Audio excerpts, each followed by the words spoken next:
dell'inglese per vedere se il floor arriva correttamente, ovvero il floor arriva correttamente una volta spento qui il canale dalla postazione della cabina, arriva correttamente anche tutto quello che è l'audio di sala, perché tutte le volte che viene spenta la cabina sul canale deve arrivare il segnale del floor. Ora sono state ingaggiate anche dai signori della simultanea per fare queste bellissime prove e chissà quando è che io riesco a sganciarmi da questo posto magico. E non so veramente più che altro dire. Allora abbiamo Production Coordinators Mattias Götzelman, Room Coordinator Federica Sergori, Support Claudia Cortonero, Support Gabriella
Thank you so much.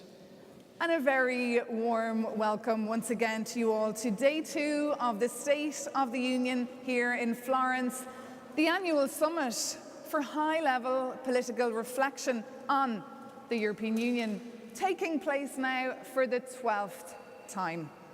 A big hello to everyone joining us here this morning in the beautiful Palazzo Vecchio, the splendid town hall of Florence, and welcome to all those joining us online for the day.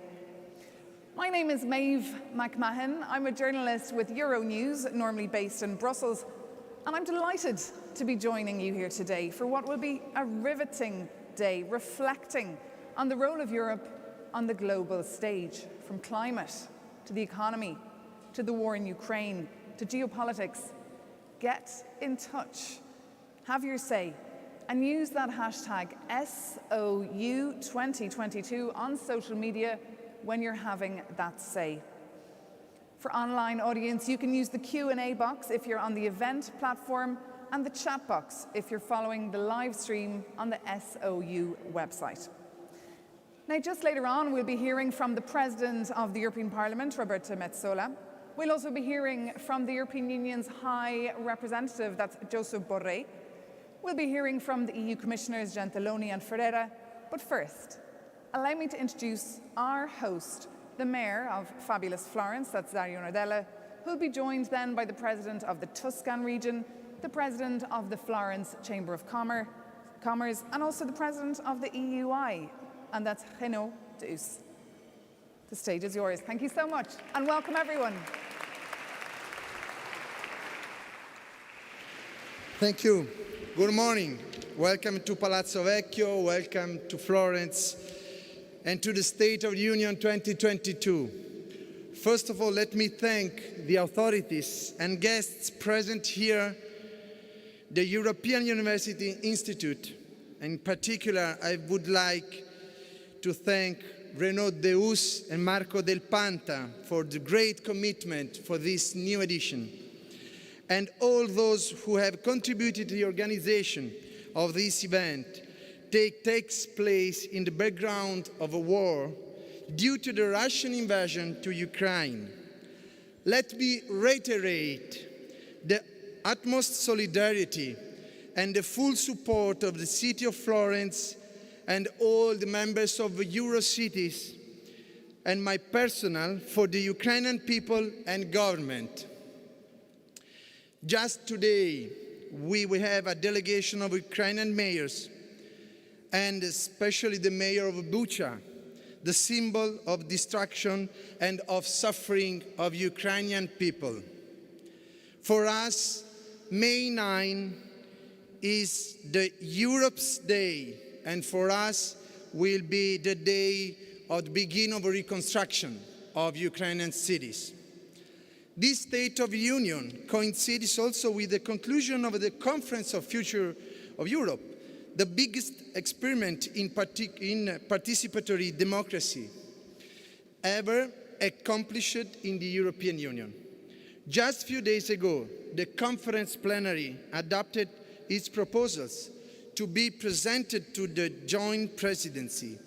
Many requests of reforms emerged concerning, inter alia, institutions, economy, social justice, jobs. We need to listen to our citizens' concerns and make sure that the outcome of the conference be relevant and concretely taken care of, also through the revision of the treaties, if necessary. Energy crisis and the risk of stagflation loom on the European Union, and we must be bold and courageous to deal with them. Cities and local governments, thanks to their transformative and innovative drive, can and should be allowed to give an essential contribution to boost resilience, inclusive growth, energy transition, so to increase the EU independence in economically strategic sectors. Next generation EU resources should be employed in a swift and efficient way. Italy can be a positive test, provided that it's able to simplify procedures and implement more effective monitoring system. We need not to be shy and adopt an approach adequate to the challenge we face, the big challenges we face, if we want to have a Europe fit for the next generation. To conclude, let me quote, dear friends and hosts, a great Italian, a great European, whom we miss especially in this day, David Sassoli.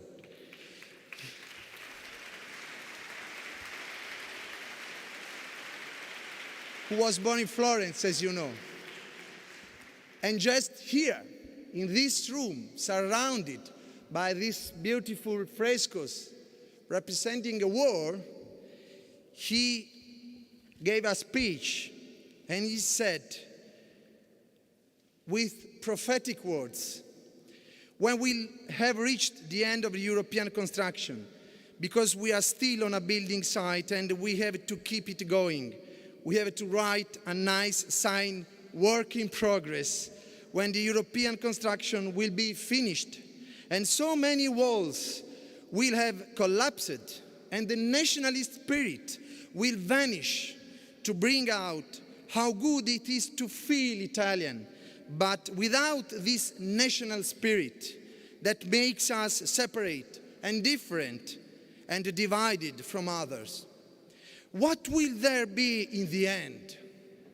Europe will be our cities, and Florence and the other European cities will have an advantage because it has the experience, the knowledge, and Florence and the other cities will know where to take the world by hand and help it to grow and to live in peace. Thank you and good State of the Union.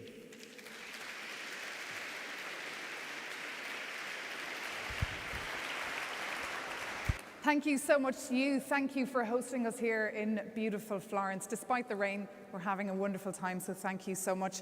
Next, I'd like to invite up Leonardo Bassilichi, the Chamber of Commerce from Florence.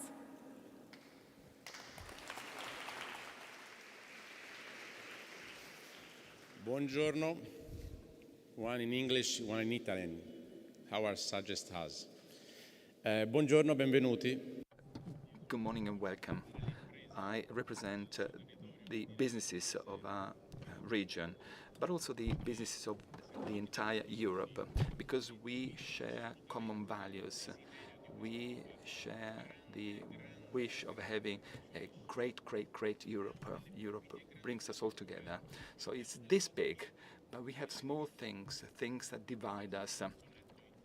I've just read your interview, Roberta Metsola, and I'm quite curious to see what is going to come out of this day, because there is something that we cannot possibly afford if we want to answer this question: time. Time is the enemy, apart from the real enemies that unfortunately we are seeing these days. So I'm asking you, we need to be ready, we need to be available, we need to be willing to do something. We all want to do something all together. Let's have a real Europe. Let's give an answer to this generation, the current generation, not for the future generations, because there is no alternative. We are here. We have provided a fantastic response in terms of vaccines, and we need to copy that. So thank you, President Dehousse, for all you're doing. Thank you again. Grazie mille, thank you so much. And next, I would like to invite up Eugenio Giani from the Tuscan region. Thank you so much, the floor is yours.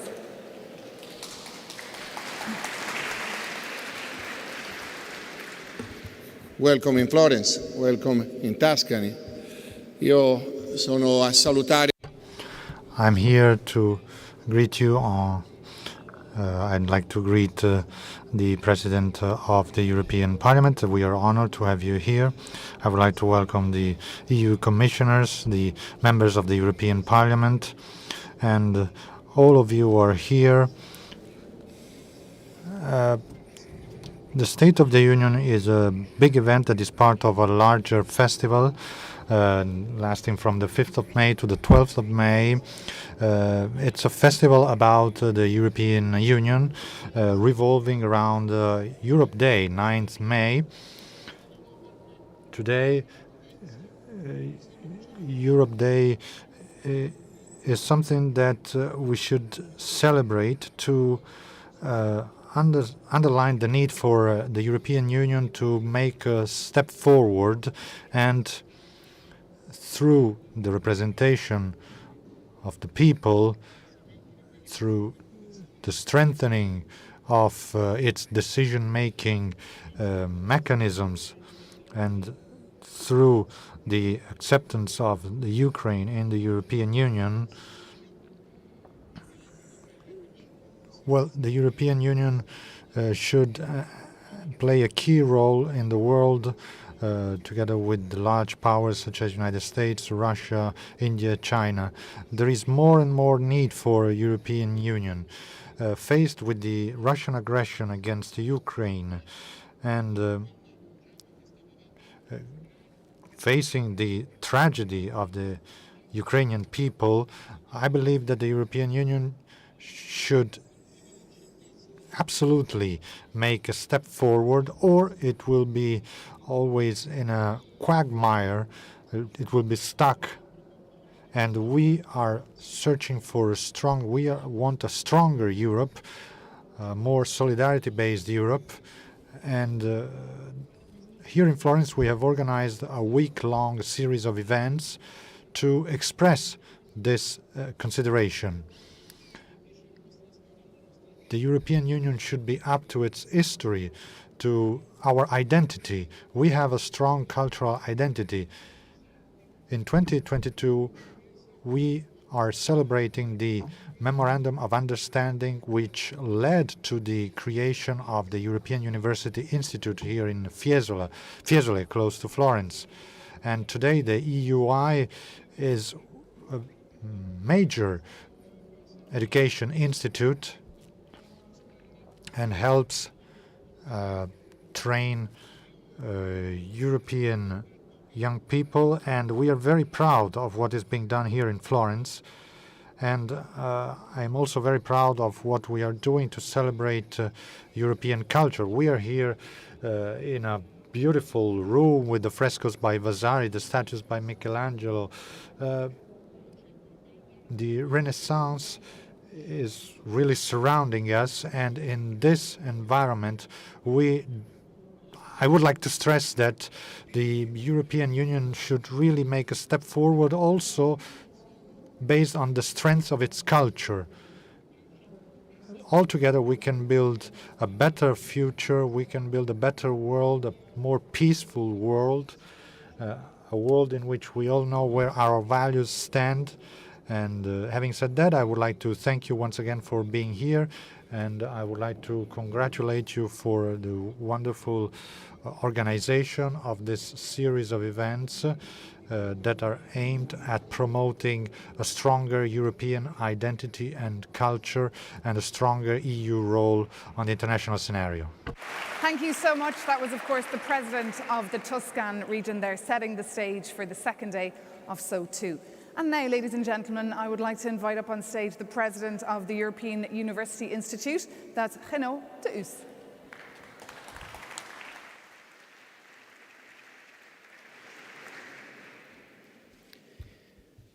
Good morning, everyone. There's not much I can add.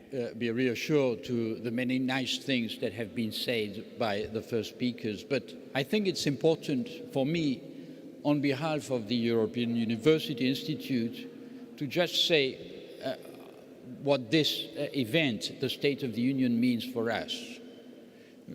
The State of the Union was conceived a dozen or so years ago as a way to reach out to a public which is very different from the traditional audience of academic institutions.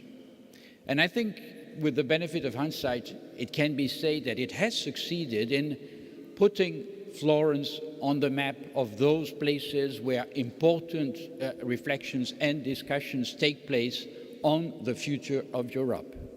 So much so that actually it was recognized at the end of last year as a natural venue for the convening of one of the citizens' panel in the Conference on the Future of Europe.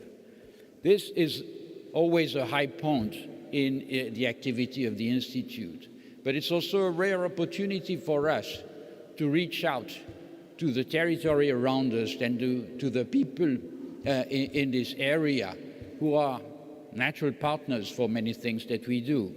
And I want to say to the local authorities that not only are we extremely grateful for their support in organizing this event, but we're also very proud of being, in some way, the representatives of the beautiful area that hosts our institute in Europe, and therefore able to reciprocate the generous assistance that we have received throughout the years.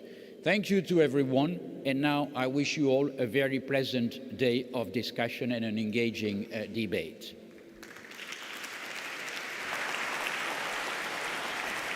And thank you very much to you.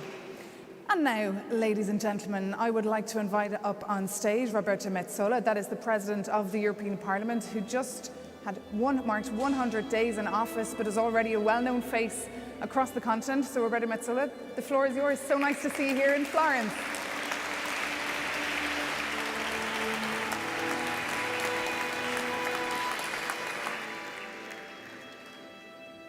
Good morning, dear distinguished guests, dear Professor Dehousse, caro Sindaco, dear Europeans, thank you to EUI for having me here at this beautiful place.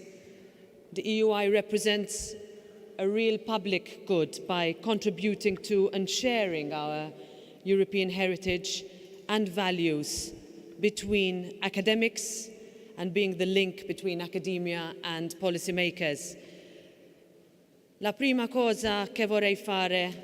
The first thing that I would like to do is gather the legacy left by David Sassoli.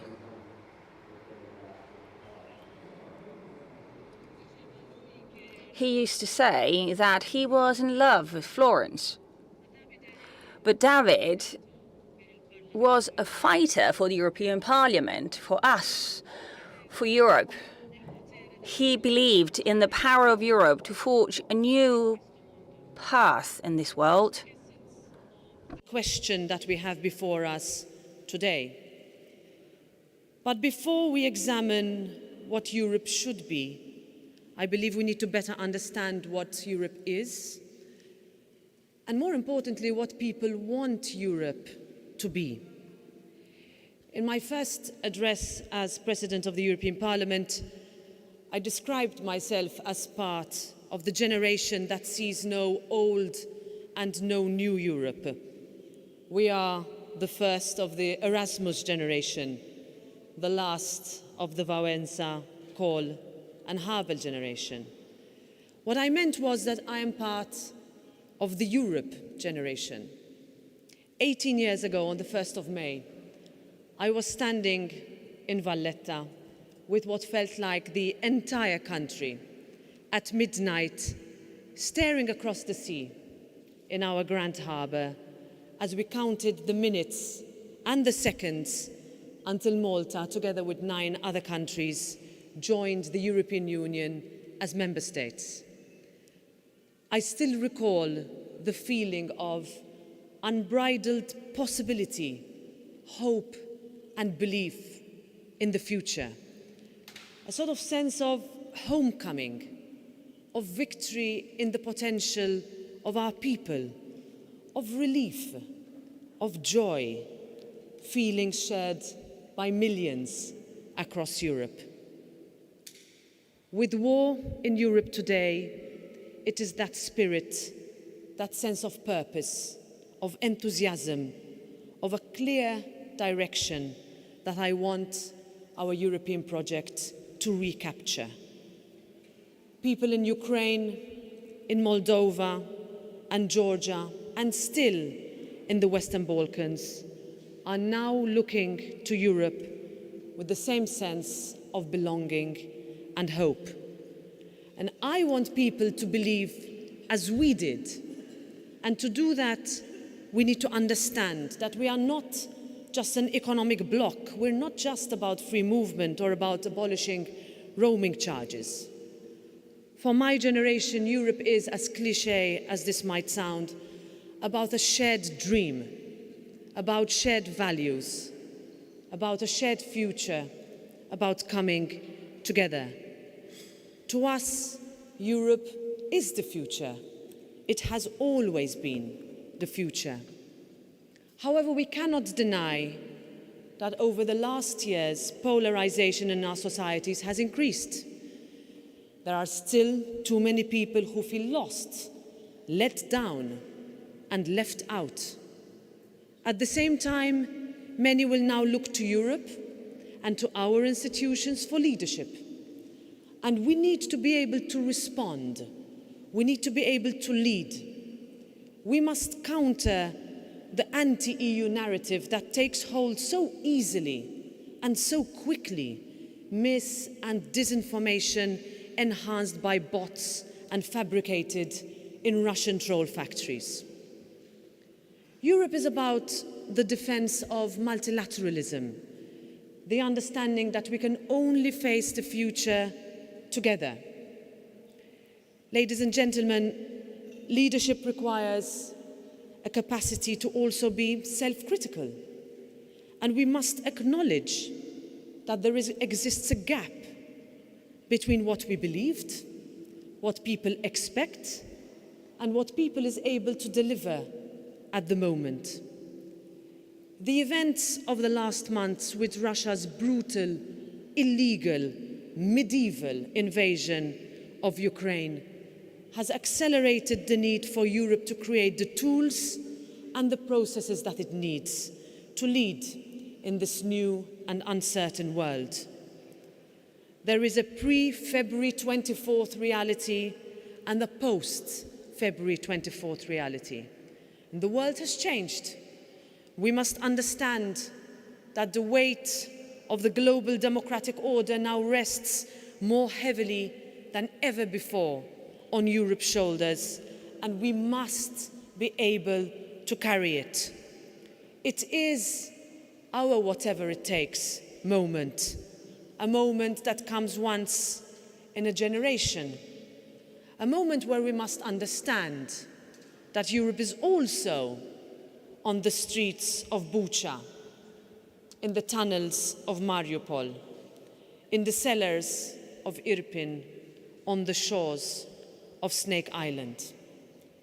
People being brutalized are looking to us for support, for hope, even for survival.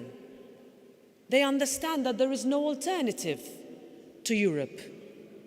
And anyone who has lived under the autocracy that marked so many nations in Europe in the last century understands only too well that there is no other way.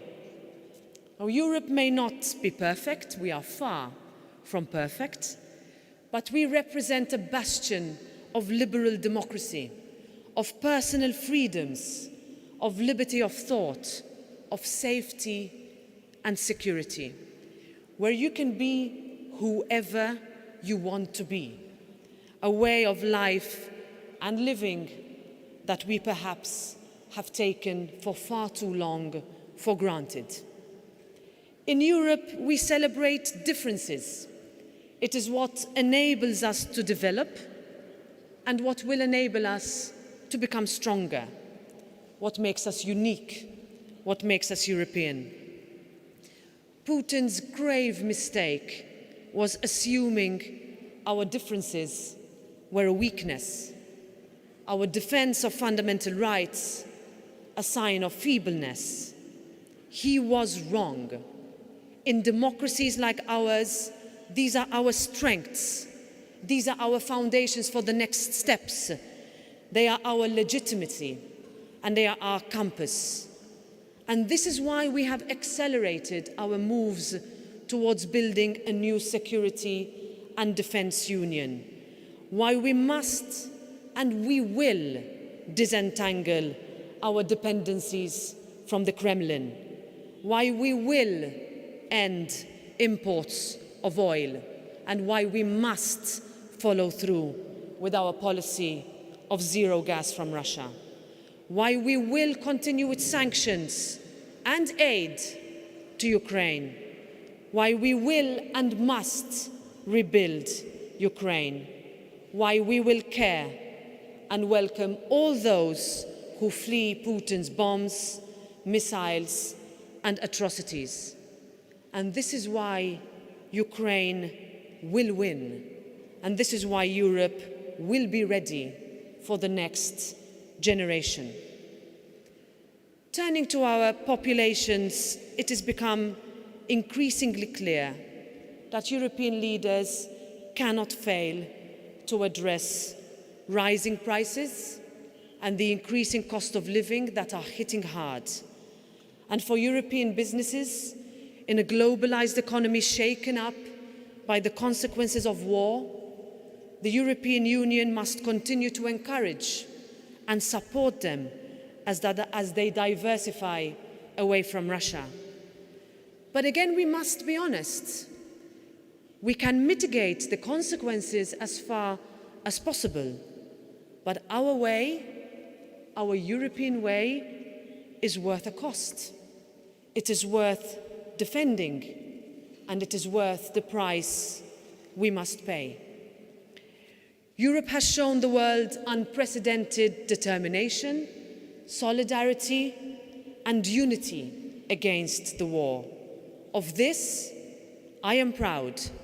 It must remain the blueprint for us going forward, and we will continue to stand forcefully against autocracy and continue to stand strongly for Ukraine and for our common values and prosperity. Yet believe then in what seemed impossible for Europe is the reason why we are here together today in this Palazzo Vecchio, an emblem of European civilization, discussing our achievements and the next steps for our common European future. Our legacy, what we leave for those who come after us, will not only be ornate palaces, but firm foundations for a new European way. I trust that the next generation, I am certain, will play their part for climate action, reap the benefits of a digital economy, consume differently than today. However, we cannot expect them to fix unresolved crises which are ours to address. They need us to take our responsibilities seriously today. Europe needs leadership today, not tomorrow. Leadership that saw us welcome more than 5 million people fleeing Ukraine. Leadership that is also on display here at EUI, with people who have worked hard to integrate and facilitate Ukrainian professors, academics, and students in this institution. Next Monday, on Europe Day, we will receive the conclusions from the conference on the future of Europe, the results of a pan-European citizen consultation. The onus, the responsibility will be on us, European leaders, to listen and to take recommendations on board in terms of acting on people's demands, on policy changes, on defense, health, climate, security, and more. This is a real opportunity for Europe, because if it's not now, then when? Coming out of a devastating pandemic, and since Russia's illegal and brutal assault on Ukraine, we are now at a historic crossroads. European leaders together must stand for the politics of hope. We must confront easy cynicism and stand firm against aggression. And as long as we keep our priorities right, I am convinced that we are fit for the next generation. Let me end on this note of optimism. The truth is that the European Union has never been stronger. The European Union has never had such a determined sense of direction as it does today. We have never had such a sense of purpose to collectively address war on our continent, a climate emergency, our digital transition, and energy concerns.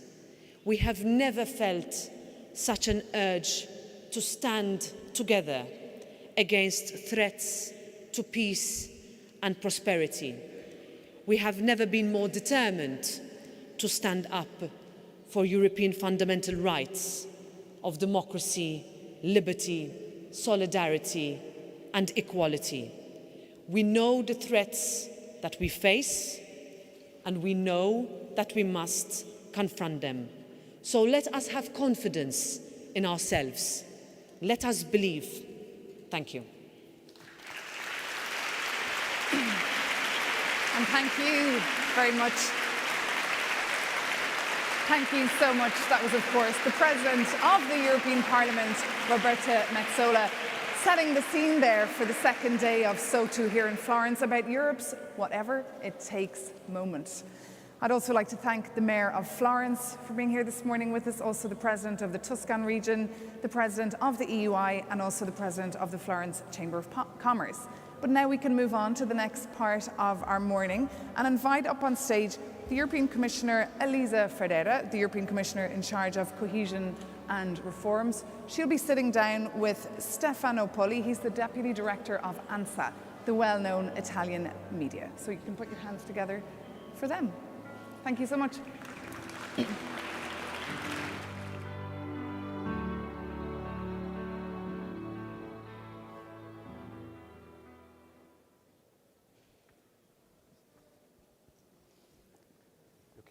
Okay. Good morning everyone. Welcome to this panel. The guest of this panel is Elisa Ferreira, European Commissioner for Reforms and for Cohesion. Welcome to this wonderful location. Here we have a wonderful view of Salone di Cinquecento. Maybe we'd like to stay more than 20 minutes here. Okay, my name is Stefano Polli. I'm a journalist. I am the Deputy Editor-in-Chief of Italian news agency ANSA.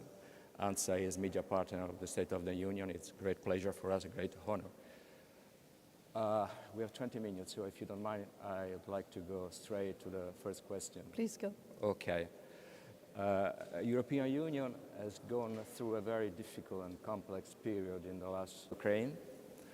I think Europe has had quite good reactions to pandemic and to the war in Ukraine, but there are still problems from the political point of view, economic point of view, from the point of view of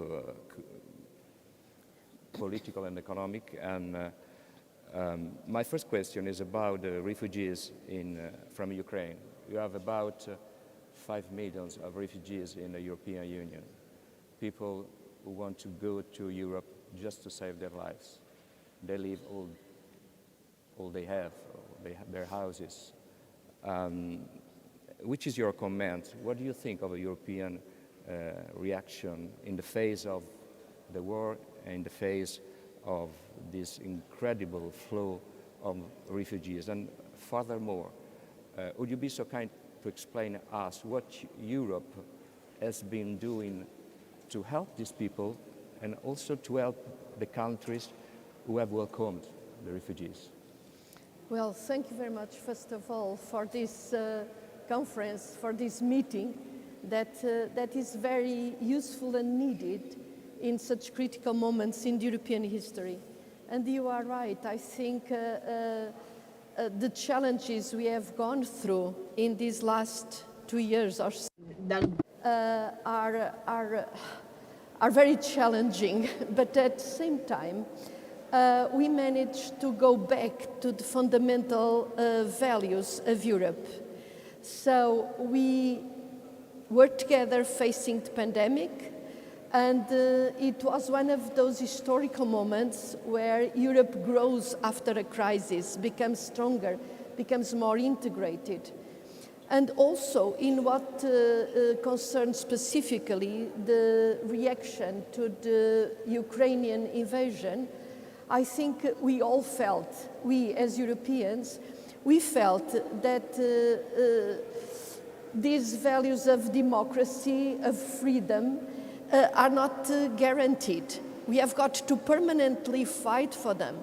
And we interpreted, all of us, the Ukrainian fight as the front line in the defense of freedom, democracy, and old European, more sacred values. What we did was, in fact, in the follow-up of what we did with COVID, that was vaccines, it was the next generation stimulus, and all the adaptation and flexibility in the cohesion funds. What we did in relation to the Ukrainian invasion was based on 3 fronts. One was sanctioning Russia, and there is this list of sanctions. Then supporting through humanitarian aid, through military aid, and all the member states working together to support Ukrainians.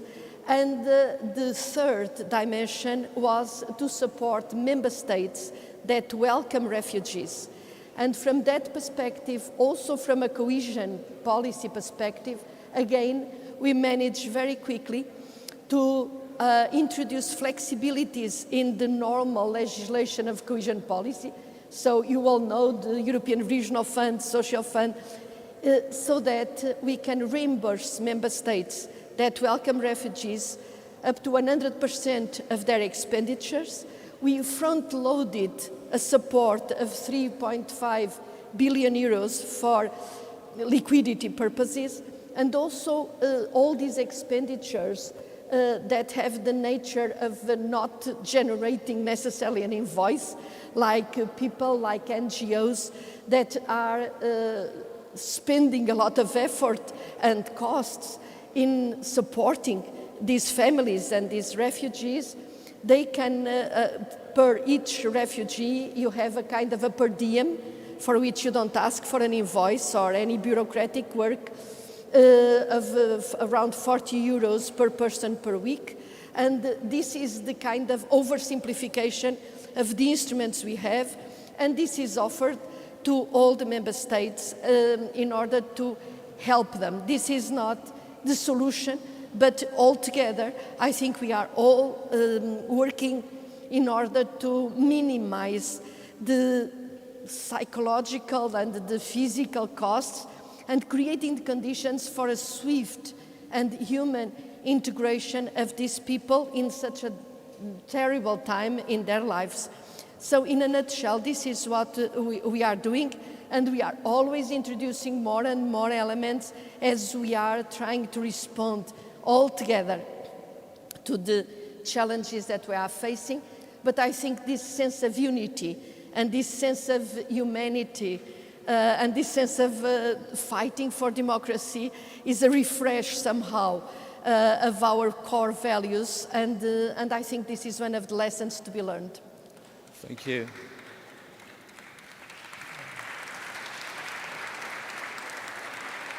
Well, I think it's very important what you said, to respond all together and to have this feeling of unity in Europe. This is an important news for Europe and for European citizens. You have been on the border between Poland and Ukraine, I think more or less one month ago. Mm-hmm. You met Polish authorities, but you have seen with your own eyes people arriving from Ukraine to Poland, just trying to save their lives. They think that Europe means, as you said, democracy, freedom, hope. What do you think of the Polish reaction? And which was your personal feeling when you were on the border between Poland and Ukraine? Yes, in fact, it was something that I will never forget, never in my life. And it was impressive, first of all, to see these basically women. And as a woman, I feel it very, very personally, because it's women with children, with parents or elderly people, and with pets, with cats and dogs. and then a small bag, like a travel bag, with whatever they could save. It was not the top of the emergency, so there were no these big queues.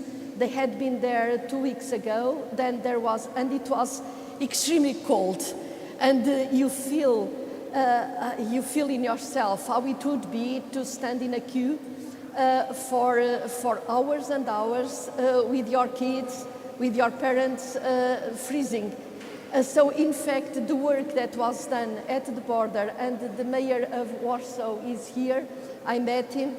I met the mayor of Czechov, and it's also incredible that when there is a war, I think wars bring the worst of men, but the support refugees brought up the best of humankind.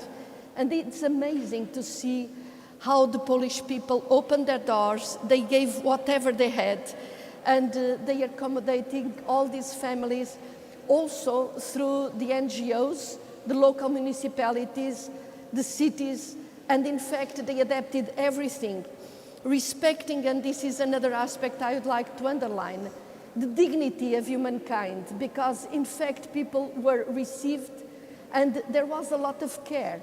I saw places where, or a shopping center that was adapted, a pavilion that is used for music concerts, transformed in accommodation, but then proper beds, of course very humble, very simple, but spaces for beds, spaces for children, spaces even for with washing machines so that people can wash their clothes.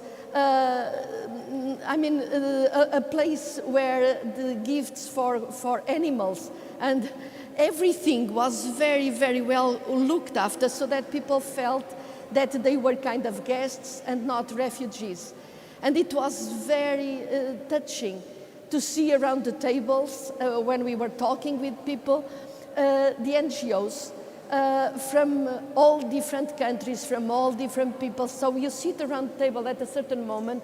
I was in Warsaw with the mayor, and we saw that some people were from religious backgrounds, some different languages, different continents, and they were all there, young people, older people, giving what they could. So it is also a show of the best part of mankind, the kind of reception that people all over Europe, and even at the extreme of Europe, even in Portugal, people sent, mayors sent trucks and buses to get people to a safe place. So in fact, it's Europe at its best, and I think the Polish people that received the big part of the refugees, I think they really showed to us what the good side of people can do in times of crisis. Well, thank you very much. So we are seeing a new feeling of solidarity in Europe, in all the countries in Europe. That's important. Do we want to speak a bit about cohesion in Europe? A couple of weeks before the beginning of the war, the last report, the new report about cohesion was published. And it is a report about territorial cohesion, political, economic, social cohesion. There are some positive points, some negative points.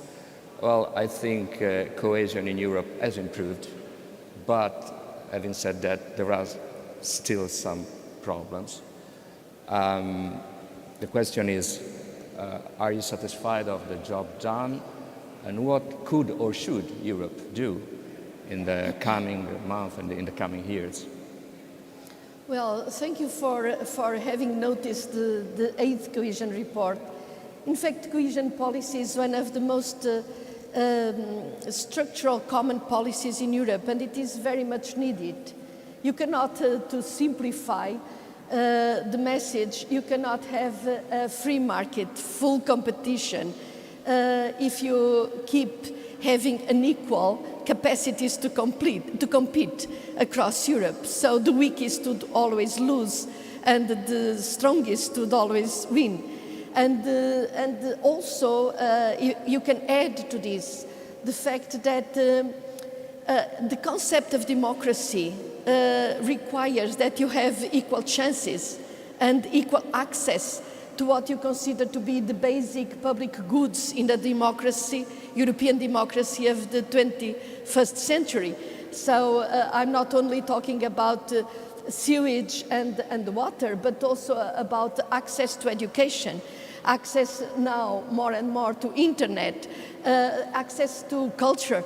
So this level of leveling out the accessibility of the different people, wherever they are, wherever they were born, to the public goods, to the common goods, is in itself the core of democracy, so to speak. So cohesion policy has been there for a long time. It's very essential. It's very needed if we want to play with a single currency and with a single market. But from every 3 years, or 3-4 years, we make a kind of state of the art. How far did we go with these cohesion funds? What needs to be improved and corrected? And in fact, in this 8th cohesion report, we realized that the different spaces in Europe have massively converged. So in particular, the weakest regions of Europe, namely in the eastern part of Europe, are growing very, very fast. Our estimate is that, in fact, the 10 richest areas and the 10, the top rich and the top poor, they have converged to the level of 3.5 percentage points, which is quite significant in a decade or so, in a decade and a half. At the same time, there is a new problem that becomes evident, is that certain regions, certain countries are kind of caught in the middle. So when you are providing basic infrastructures, making these basic investments, opening our market to foreign direct investment, the speed is very fast. But then when you reach a certain level, between 65% of the European average in terms of GDP per capita and 100%, you tend to stagnate. And also there are other regions that were already over 100% that even decline. And I'm talking about the southern and western part of Europe, certain areas inside France, and Italy knows, some of these examples. We know it very and well. So that is it's something on which all of us, even the academics, and I would like to invite all those people that really are analyzing and trying to improve the knowledge to come on this, because then it's more sophisticated. It's not to supply infrastructures, it's how you can add value, increase the productivity, use that requires a much better administrative capacity, a much better quality of the institutions, and so it's more sophisticated. So I think we should concentrate also on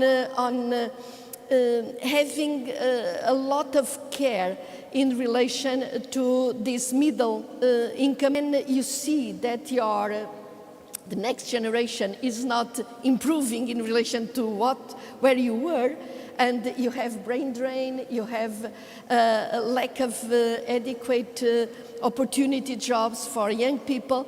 You start feeling that you are not part of this global growth agenda and engine. And this also, from a social point of view and from a political point of view, creates fractures in society and in the economy. And one of the recommendations or suggestions of the report is, in fact, that we pay attention to so-called horizontal policies, because do no harm to cohesion, or at least be attentive to cohesion, is important, because otherwise we have to correct what we have done wrong before. So better that we do it in the best possible way to start with, and that we take this coherence and this convergence very seriously in our agendas. Okay, I've read very carefully the last report, and it's really a very terrific and important job to build a new Europe. We have about 2 minutes. I want to make the last question, and I want to go back to the war in Ukraine. You are a member of the European Commission. The European Commission has had a very, 2 minutes, has had a very clear and strong position about the war. What do you think when you see this wild and terrible war in the heart of Europe, missiles on civilians, women and children killed, millions of refugees? What do you think? Second World War, Sarajevo, Grozny, and what do you think on Vladimir Putin?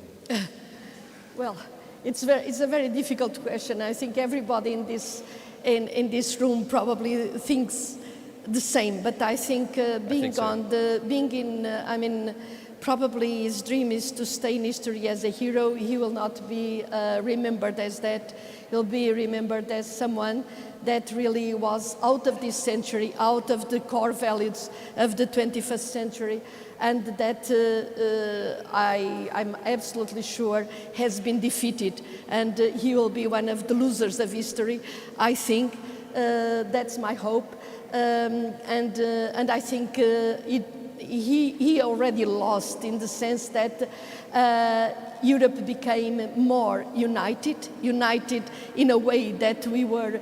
I doubted when we started this century that we would be able to be so united, so strong, so aware of our core values, and also even NATO become again very relevant. And so I think this for us is a wake-up call, and I think this period will be remembered in the European and world history as the reinforcement of our core values with massive proof that we were on the right side of history. That's my hope.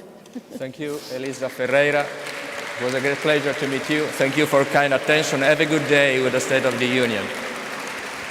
Thank you so much to you both. That was a very interesting discussion. Thanks a lot. Thank you so much, and thank you for your attention, and hello as well, and welcome to all our online viewers. Do stay in touch with us throughout the day using the hashtag SOU2022, and we will bring in your comments and your tweets throughout the day, and questions, of course, you can put in the various chat boxes. Now, it's about 10 o'clock, and we were hoping to bring in now the European Commissioner for Economy, Paolo Gentiloni, who was waiting patiently on standby for us at the European Commission over in Brussels. He was to be interviewed here by the Financial Times, but due to the delay this morning, he had to go to another meeting, so he sends his apologies. But don't go anywhere, because now we have a really interesting panel coming up on hard finance. It will be moderated by Giancarlo Corsetti, who'll be joining me up here on stage. He's a Pierre Werner Chair from the EUI here in Florence. He'll be joined by Lila Cavallari. She's the President of the Parliamentary's Budget Office. He'll also be joined by Gian Pisani Ferri from the Tommaso Padao Cioppa Chair at the EUI, and also Helen Ray from the London Business School. So thank you so much to them, and enjoy this panel discussion.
So Giancarlo will take it away now with this panel about crisis and change, fiscal and monetary stabilization in Europe. You can start.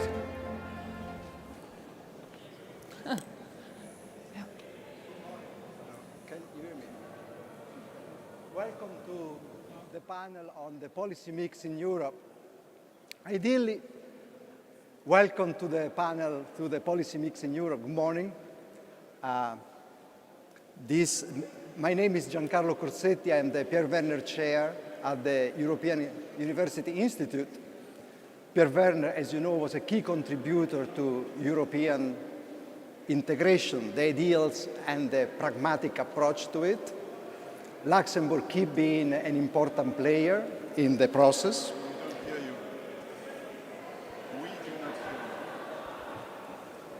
They don't hear me. Can you have no... Can we fix the sound, please? I'll be chairing this panel held by Carl Wolfram from the platform, managing the question. Let me first introduce the topic, then the panelists. The topic is a simple question.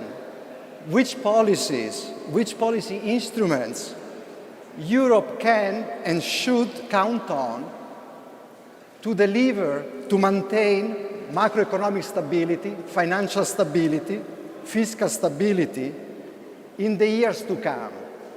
Stability will be key, the key essential ingredient for Europe to face the challenges, the many challenges that are coming to us. Energy transition, climate, health resilience. Don't forget aging population or the productivity problem. And now, more recently, the consequences of the war in the Ukraine, the common defense. Now, if you look at the recent experience in the last few years, we understood a key message. Large shocks, crises, severe stress, we can only deal with that if we activate and use jointly many policy instruments. All the policy instruments must be aligned and consistently used to deliver stability. And they all must be credible in the process. For 15 years, we have been creating policy mix, counting on low real interest rate and low inflation in the context of low interest rate and low inflation. So we deploy new unconventional monetary policy. We use more intensively fiscal policy, especially after. And we are now in a situation with large balance sheet for central banks and a very high level of both private and public debt. We are now facing new challenge because the context has changed. The Ukraine war has definitely accelerated the change. Commodity prices and energy prices are strengthening the case for hikes in policy rates. At least in the foreseeable future, there is the recessionary impulse of the war. So we are in a situation where borrowing costs are rising and growth, at least in the short run, will be faltering. In this new context, the question is, what policy instruments can Europe count on to face the challenge? We are fortunate today to have a panel of distinguished speakers, I would say thinkers, that have the characteristic of being present in the debate, both on the intellectual side, academic side, and the policy side. Professor Lilia Cavallari is the chair of the Fiscal Council in Europe, and is a professor of economics at the University of Rome III, with a long experience of work on economic policy and international economics. Professor Ellen Ray from the London Business School and vice president of CPR, has a long distinguished academic record, receiving many prizes, member of prestigious academies, but also member of the French Council on Financial Stability. Jean Pisani-Ferry to my right, Paolo Schioppa Chair at the European University Institute and professor at PSA in Berlin, It has been a constant presence in both the French and the European policy debate, and I should recall that he has been the founding director of the Bruegel Institute in Brussels. So we'll have 2 or 3 rounds of opening salvo on the issue of policy mix. I hope that they will deliver, quoting Draghi, both with informed pragmatism and idealism on the topic. The topic is very serious, and perhaps the best way to introduce it is to have a reflection on the current context, what it means today to think of stabilization policy in Europe, for Europe. I would give the floor to Jean Pisani. I should also mention, sorry, I forgot, Cathy Mann was supposed to be with us from the Monetary Policy Committee. At the very last moment, she had an emergency, so she cannot be with us. We send our greetings to her, and Jean Pisani accepted to come in the very last moment. Jean. Thank you, Giancarlo. There is much to be puzzled about. As you said, even a few months ago, we were all saying we're in a new world. The rules that applied for decades do not apply. Inflation is not the threat is deflation. Interest rates are low for fundamental reasons, not just because the central bank is pushing them down. So monetary policy is half important and fiscal policy is a new king. That was the sort of the mantra. And then suddenly we're seeing that inflation is a new threat, is escalating by the week or by the month. Bond rates have been increasing on average since before the war by 80 basis points, but for Italy 200 basis points. So we are sort of moving into new territory.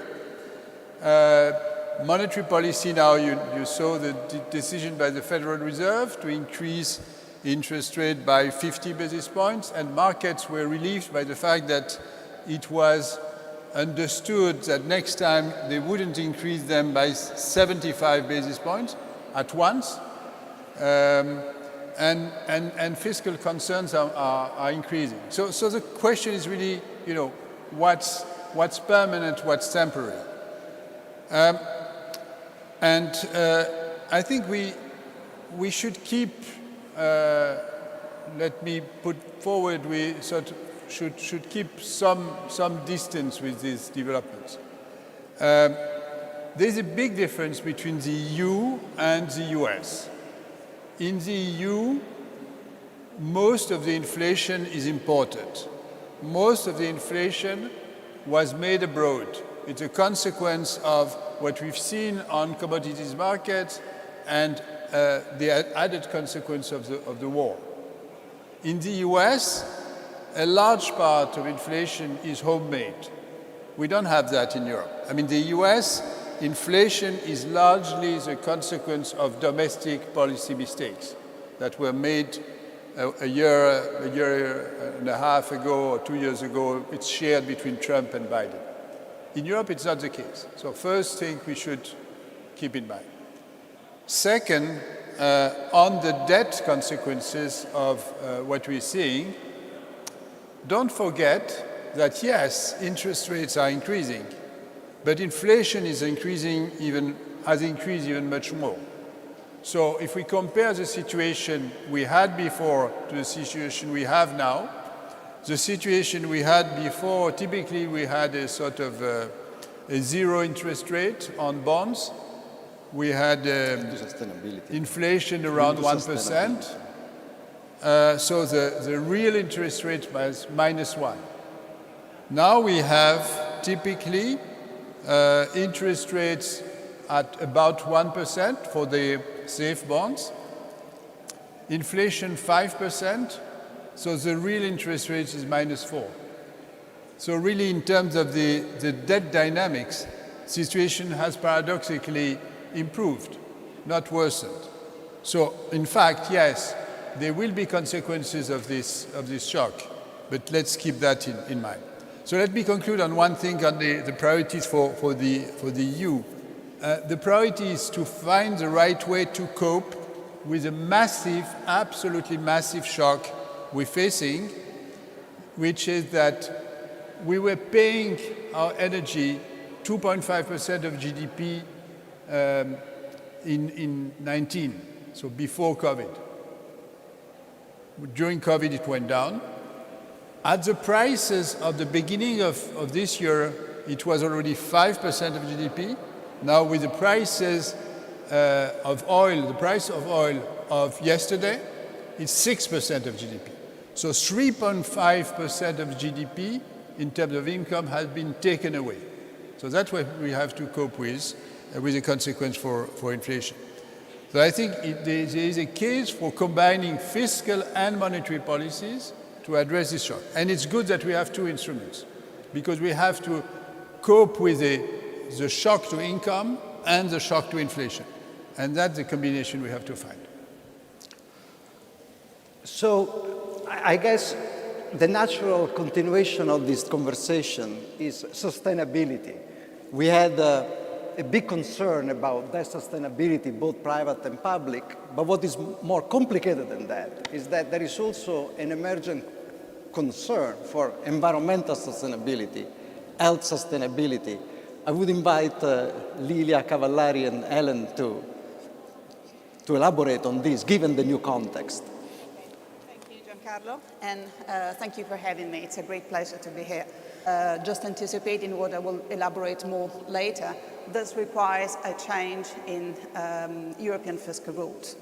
So the landscape has changed these pressures with exacerbating pressures on commodity prices, exacerbating pressures on energy prices, and so the tension between these two policies becomes harsher, and the crucial tension is between macroeconomic stabilization and growth on the one side and sustainability of public finances on the other side. My view is that alignment in monetary and fiscal policy is necessary in order to avoid financial instability and secure effective macroeconomic stabilization. And the point is that fiscal governance can do a lot for this. Fiscal governance can ease this trade-off. A sound and credible fiscal framework helps to manage expectations, helps to reduce borrowing costs and alleviate the tension between stabilization, growth on the one side and the sustainability on the other side. There's ample consensus, and I will start from the easy way. There's an ample consensus on what are the major objectives for reforming fiscal rules in Europe. And the first objective is to secure sustainability, which means debt sustainability. We face very large debts, and we need to reduce excessive debt somehow. The second objective is to preserve the quality of fiscal intervention on both sides of the public budget, on both the revenue and the expenditure side. This means favoring productive expenditures, favoring investments, and favoring reforms that can increase the growth potential of the economy. The third objective is to secure the consistency of aggregate fiscal policy in Europe, and finally, provide European public goods. How can we, obviously there's less convergence on the way to achieve all these goals. And my view is that we need two main ingredients. I will talk about the first ingredients now and perhaps about the second in the second round.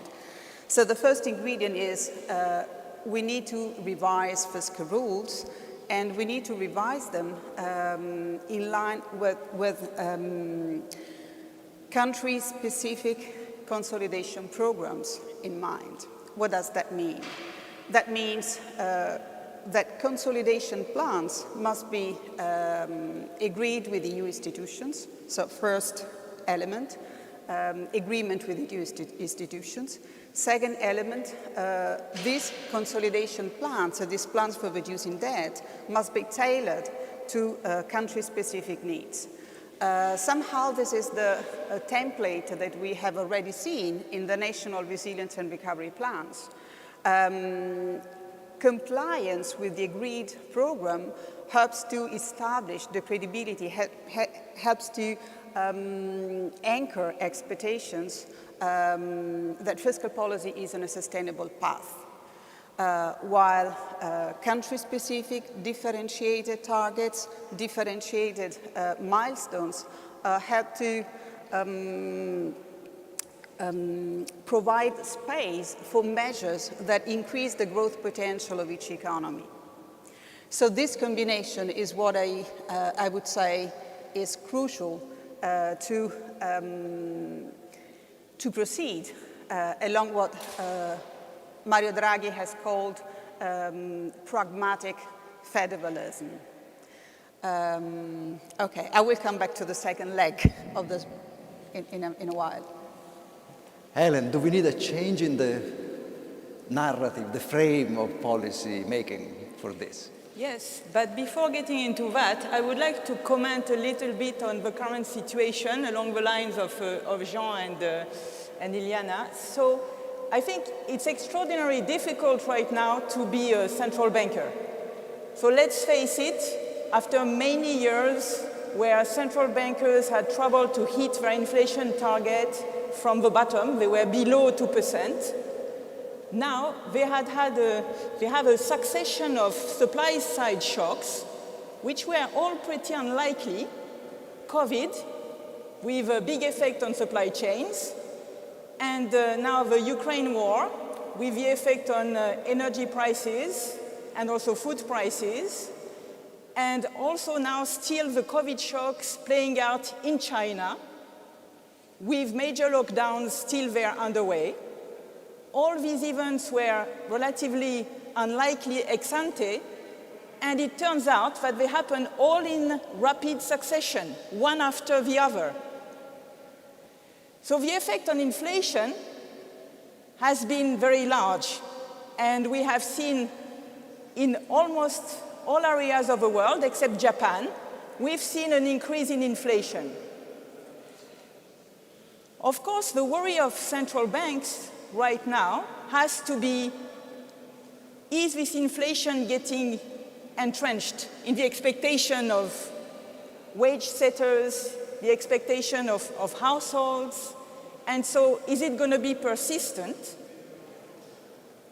And because there is a risk that it will be, that such a mechanism will get into play, we are seeing a general tightening of monetary policy in all the main currency areas, again, except Japan. But at the same time, we are clearly starting to see that inflation is eroding purchasing power in a number of economies, and so we are going to see softening of the economies. The cause of inflation in some areas, especially in Europe, as Jean pointed out, is largely imported via energy prices, and there is relatively little that central banks can do on this. It is an exogenous. We have to think about tightening, but not tightening too much if the economy is going to soften in the coming months. And this is an especially narrow path and difficult exercise when we are in a world economy in which there are very large balance sheets, a lot of debt in emerging markets, also in advanced economies. And we know, historically we know, this is something that we have seen time and time again, that when we withdraw global liquidity in the world economy, that is to say, especially when the Federal Reserve tightens, This tends to put some stress on financial markets. The spreads tend to widen, and especially the spreads on emerging market debt, but also on high yields, corporate bonds. There can be downgrades, especially on countries which tend to be more indebted, so we see more potential divergence of spreads. And this is, therefore, an important concern for financial stability and for economic activity going forward. So we are in a situation in which really there is a narrow path in terms of what to do with interest rates right now for central bankers, and how also fiscal authorities have to think about debt sustainability, something we will probably come back to. So let me stop here for the moment. Thank you. And this is actually one of the big questions today. There is a strict interconnection between policy instruments. Fiscal space depends on monetary policy. Monetary space, financial policy depends on the other policies. So the path may be narrow and need to be considered very carefully. I was talking about sustainability, the fact that sustainability is one leg of the problem. There are others. Jean, would you like to comment on this? Follow up on, there's a new debate that is emerging. That's a debate between debt, financial debt sustainability, and climate debt sustainability. And this is a debate that's, put it simply, you're asking what's worse, to leave future generation with more financial debt, or to leave future generation with a worsened climate. And obviously, it's not an easy choice. But I would probably bet that if a choice has to be made, the choice will be, let's go for climate. Let's improve the climate to the extent possible, because there is irreversibility in climate, because it's so what's at stake is so much. If it's, let's put it simply, if it's to sort of expropriate the bondholders for the benefit of climate, citizens are probably willing to pay this price, or to let the bondholders pay this price, to put it a bit differently. So the question is, how to deal with that, and in addition, how do you treat the commitment to carbon neutrality by 2050? I mean, in principle, this commitment is a sort of moral imperative. So we have to do it. If we have to do it, and if this requires a certain amount of public investment, you've got to do this public investment. If you don't do it today, you're going to have to do it next year or the year after.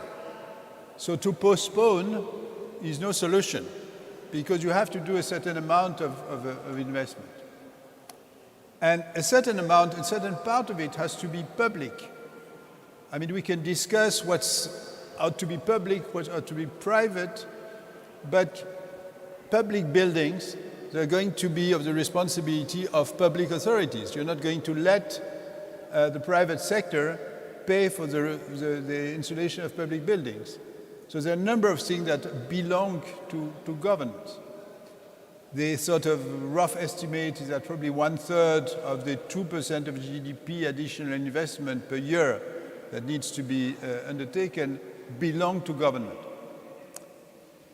So you could say, let's current generations pay for it through taxes. And this would probably be fair, And in terms of the equity, you would probably say that's the right thing to do.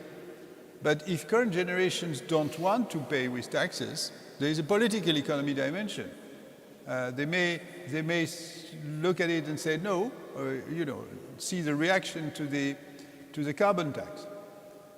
So the question is, what to do? Should we then accept that part of the burden has to be left to the future generation? And if so, how to reform the rules?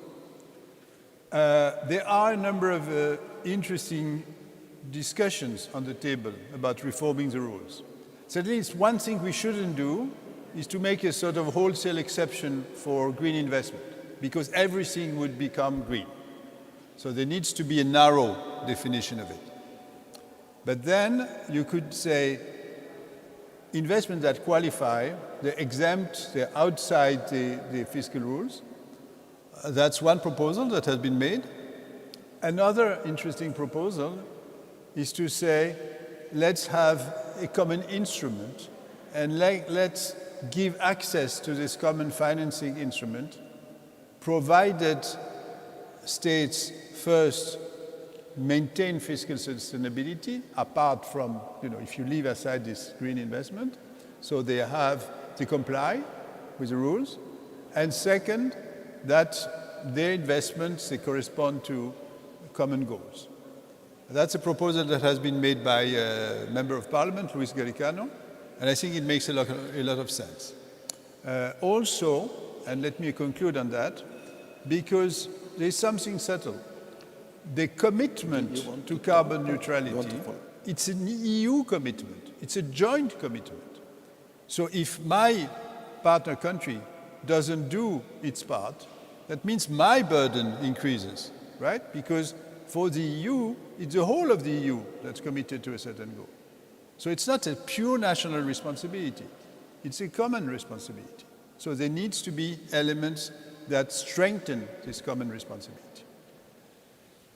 So sometimes the objection is, like we have so much debt, how can we spend more, without stressing too much the economy? I would like, before giving the floor to the panelists for further comments, to bring what I think is the elephant in the room. If you look at the last few years, decades, in advanced countries, one thing comes very strongly out of the data. Investment rates have been extremely low. So the challenge today is to mobilize resources, to raise resources and put them into good use, to raise the investment rate. This is the time to do that. And without that, our wealth will be financially, that looks now financially sound, will be disappearing. We need to invest in the future in a sense. So I would like to hear if you have comments on this interdependence of sustainability among the many dimensions. Would you like to go first? Okay, it's me?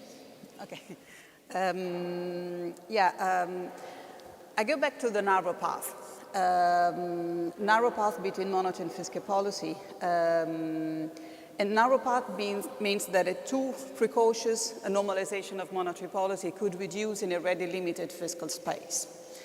And narrow path means that we need massive investments in order to finance all these key transitions: climate transition, energy transition, energy independence, so security, defense, and so on. What are the steps that are necessary today in order to provide these resources? As I said, one pillar is revising fiscal rules, so giving more space to a more fiscal space at the country level. The second pillar is to provide common fiscal space. My view is that we need both. And what is common capacity, fiscal capacity, and how can fiscal capacity can be created? Via debt, via taxes.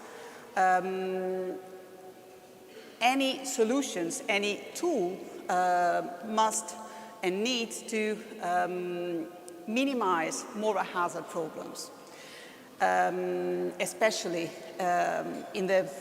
for as long as debt mutualization is concerned. So there's a crucial trade-off in a monetary union between the self-discipline of individual member states on the one side and the benefits of collective action to financial markets. There's no doubt that collective actions to financial market is beneficial because of large market effect, because of lower borrowing cost, lower risk of financial fragmentation.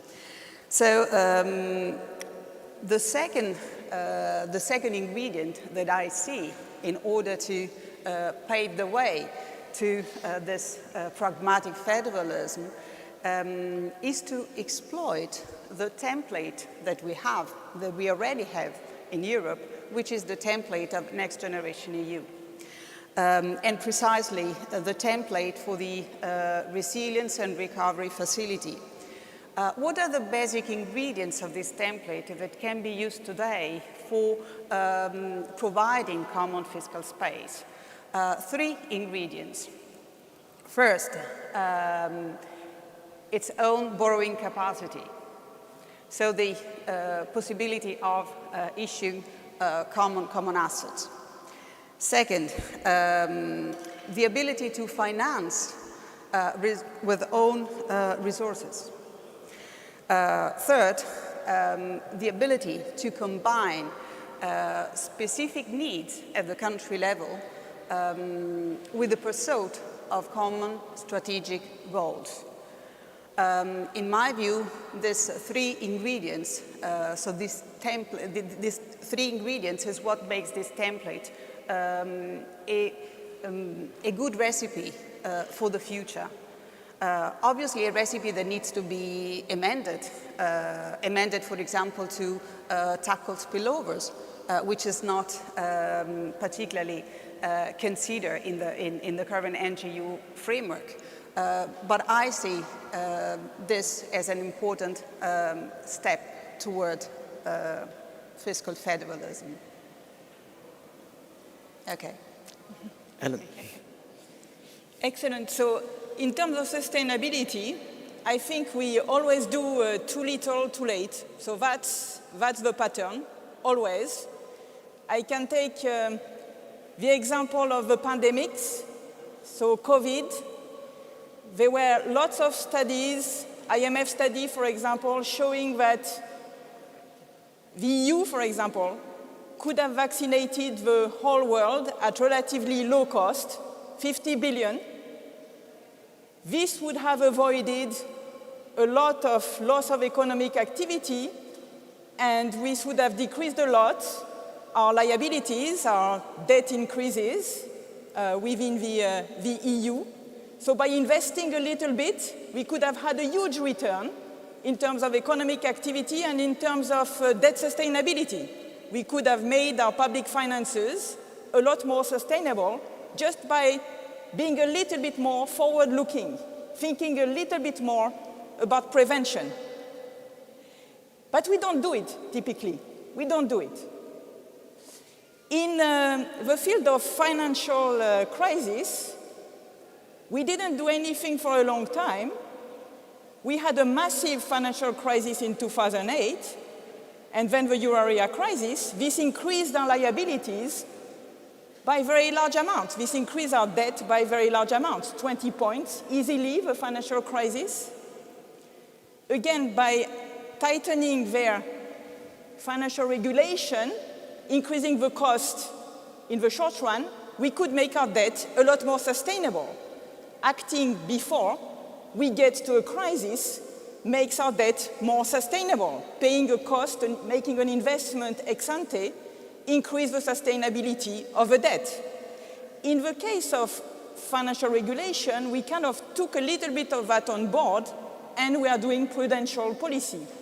Prudential means we increase the cost now, we invest in the stability of the financial system now in order not to pay these huge financial costs when the crisis happens.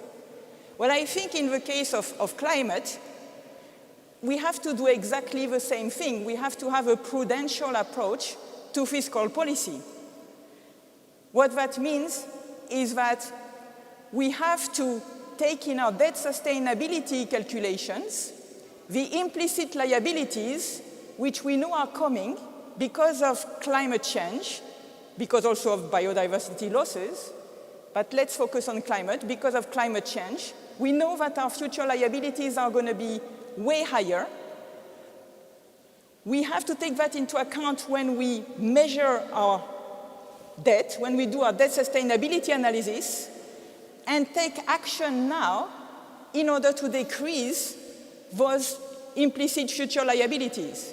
So we have to take a different debt measure, redo our debt assessment exercises in order to incorporate these risks that we know are there, such as climate, could have been the pandemics. And based on these measures that we have to rethink the Stability and Growth Pact. And it has to be a Sustainability and Growth Pact. And this is going to be to make our debt more sustainable. Make no mistake, this is not to take out things of the rule or to ask for more lax fiscal policy.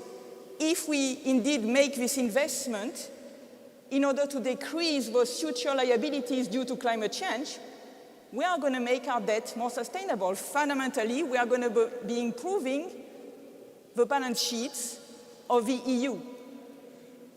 In the case of the pandemics, by investing a bit in global vaccinations, we could have avoided a lot of debt.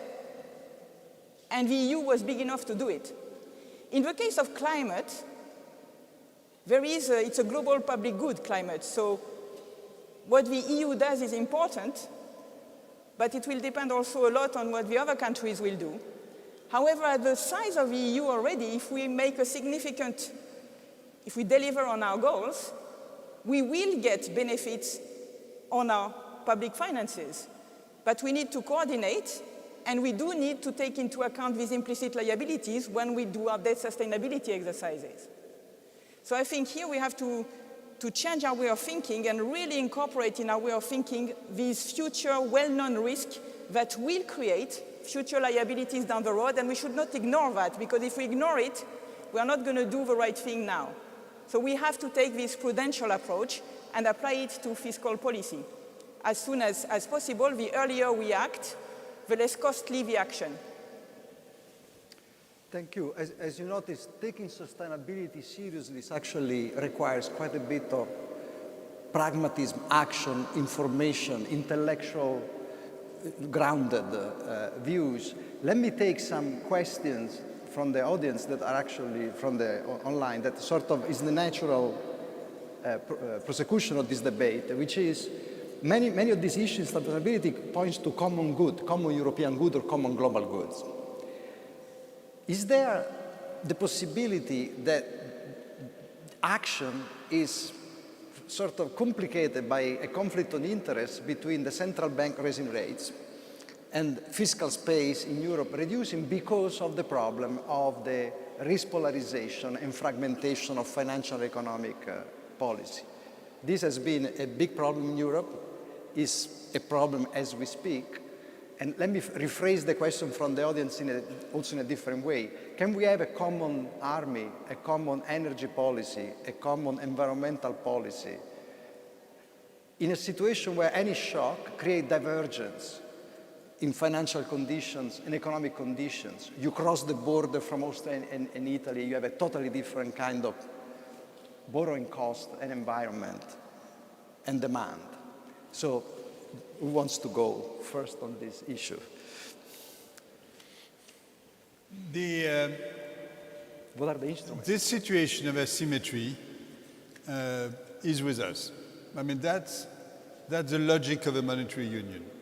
And what's interesting is that we're seeing, as shocks come and one after another, that the effects are completely different. Thomas Philippon made this comparison between Greece and Germany. He said Greece behaved irresponsibly fiscally, and that had effect on the rest of the euro area. And now he said Germany has behaved irresponsibly with its energy supplies by relying to this extent on Russia. And there are effects on the rest of the euro area. So that's interesting because we see, it's not always the same. I mean, we had 3 major shocks. We had the financial crisis, we had COVID, and now we have the energy and the war. And we see that in some cases, the same country is hit twice. Italy is sort of unlucky because it was hit by the financial crisis, by COVID, and by the gas price. Some countries were hit only first, like Spain, that was hurt mostly by financial crisis and COVID, but not at all by the gas prices. So we have these differences. We have to accept that's part of the setup, and that we can hold member states responsible for what they're doing, for their own behavior, but also for the consequence of the rest of the union. That's part of what we do. Just a few words on the conflict of interest on this question. There's a conflict of interest which is due to the type of challenge that monetary and fiscal policy face today. And we're facing cost supply-side inflation. And what is the textbook response to supply-side inflation? Monetary policy anchors market expectations. Fiscal policy sustains the purchasing power of households, business, eventually intervenes in controlled markets. And the goal of this is to avoid wage price spirals. There's no doubt that these goals may be conflicting. And what I see as a big step is what Hélène has called the prudential approach. Prudential approach on the financial side. Prudential approach requires bold governance, bold fiscal governance once again. So sound fiscal finances. Yes, so on the divergence between fiscal and monetary policy, so after the big financial crisis, we were in a world in which for quite a few years, fiscal and monetary were fundamentally aligned because we were below inflation target and there was a deficient aggregate demand. And that's the case where there is no conflict between fiscal stimulus, fiscal expansion, and monetary policy. So we have been in a world of very low real rates, as also was mentioned by Jean and Iliana and Giancarlo at the beginning, and therefore monetary policy and fiscal policy were going hand in hand. We have left that world because we are now in a world where supply shocks are very important. They are cost-push shocks, energy prices, global supply chains, issues which are not going to get away, presumably, easily because of COVID, China. We are maybe seeing a change in the way global supply chains are going to operate, so that's going to increase the cost of production for the foreseeable future.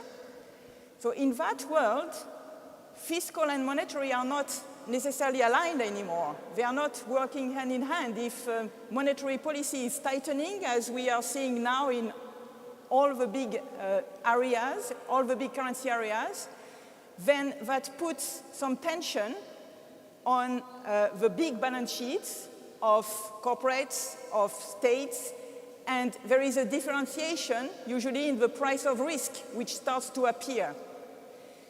In such a situation, obviously there is a risk of fragmentation, especially in currency areas such as the euro area, where we have differential risk across countries.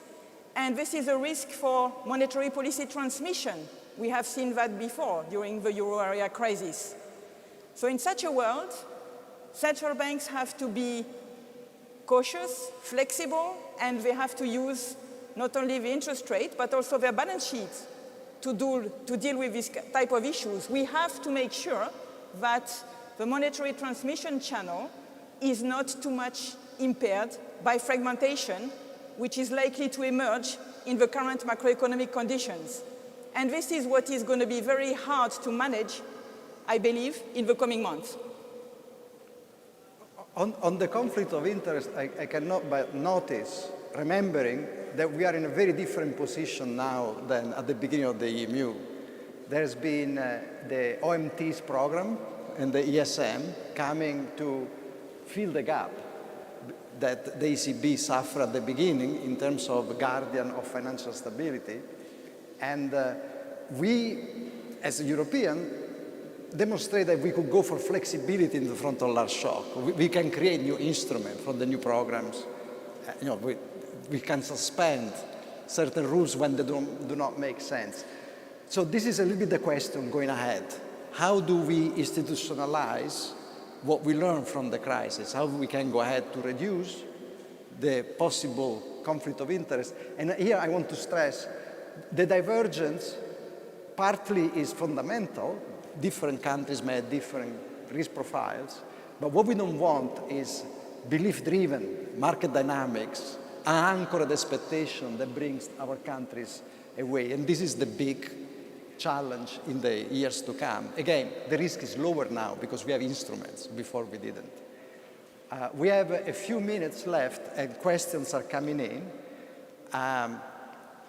For Jean and Ellen, if you want to have just a word on the global shock, the global monetary stance, and the inflation dynamics in Europe as would change with a pragmatic federalism.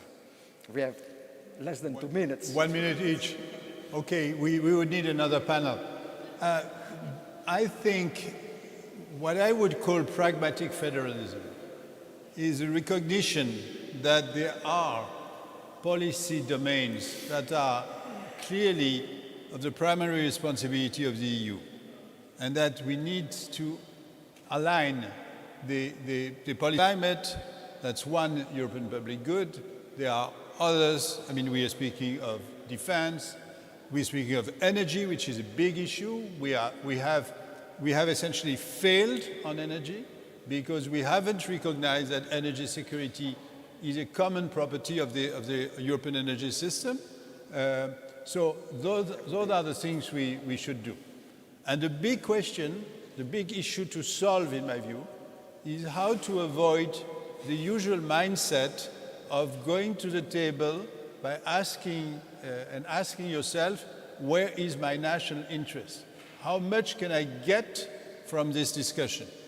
And I think that's a poison, because that's not the right way to reason about public goods.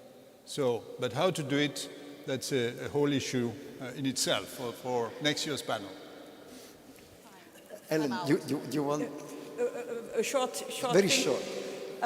Yes, so the war is hitting the European economies also in asymmetric ways, supply chain disruptions as well.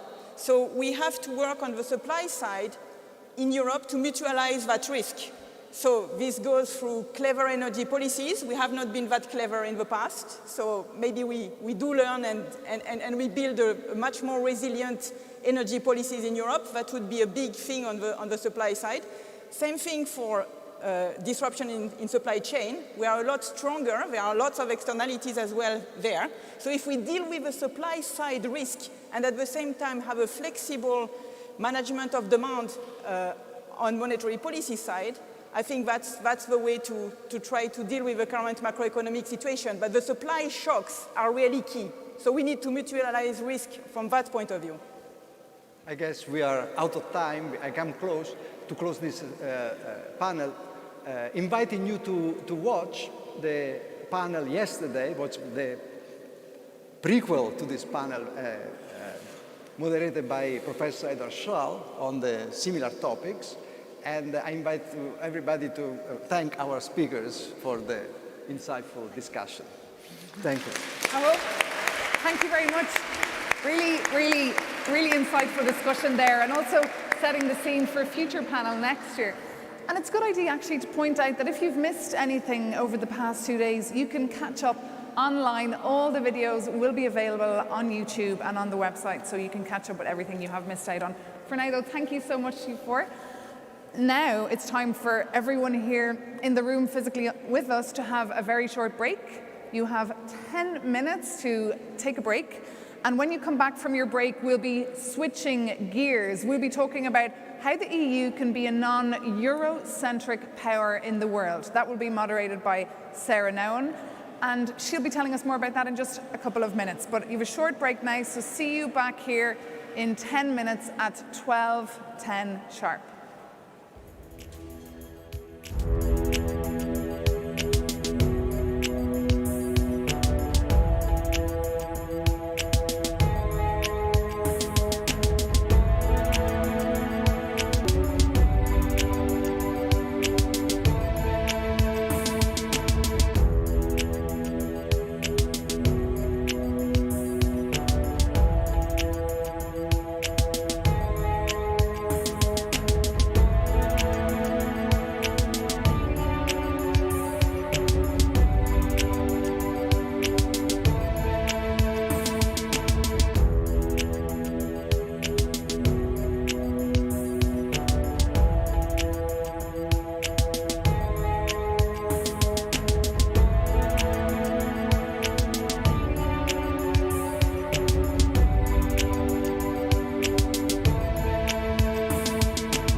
taking your seats. Are we on air? And welcome to all our viewers online. Thank you so much for being with us.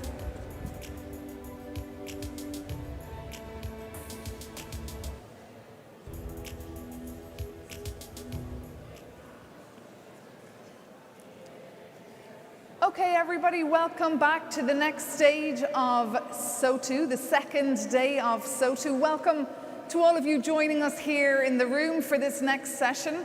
For those in the room, please try and take your seats and be silent during this panel so that you can get the most out of it and so that our speakers can feel comfortable and not feel like there's a lot of noise in the background.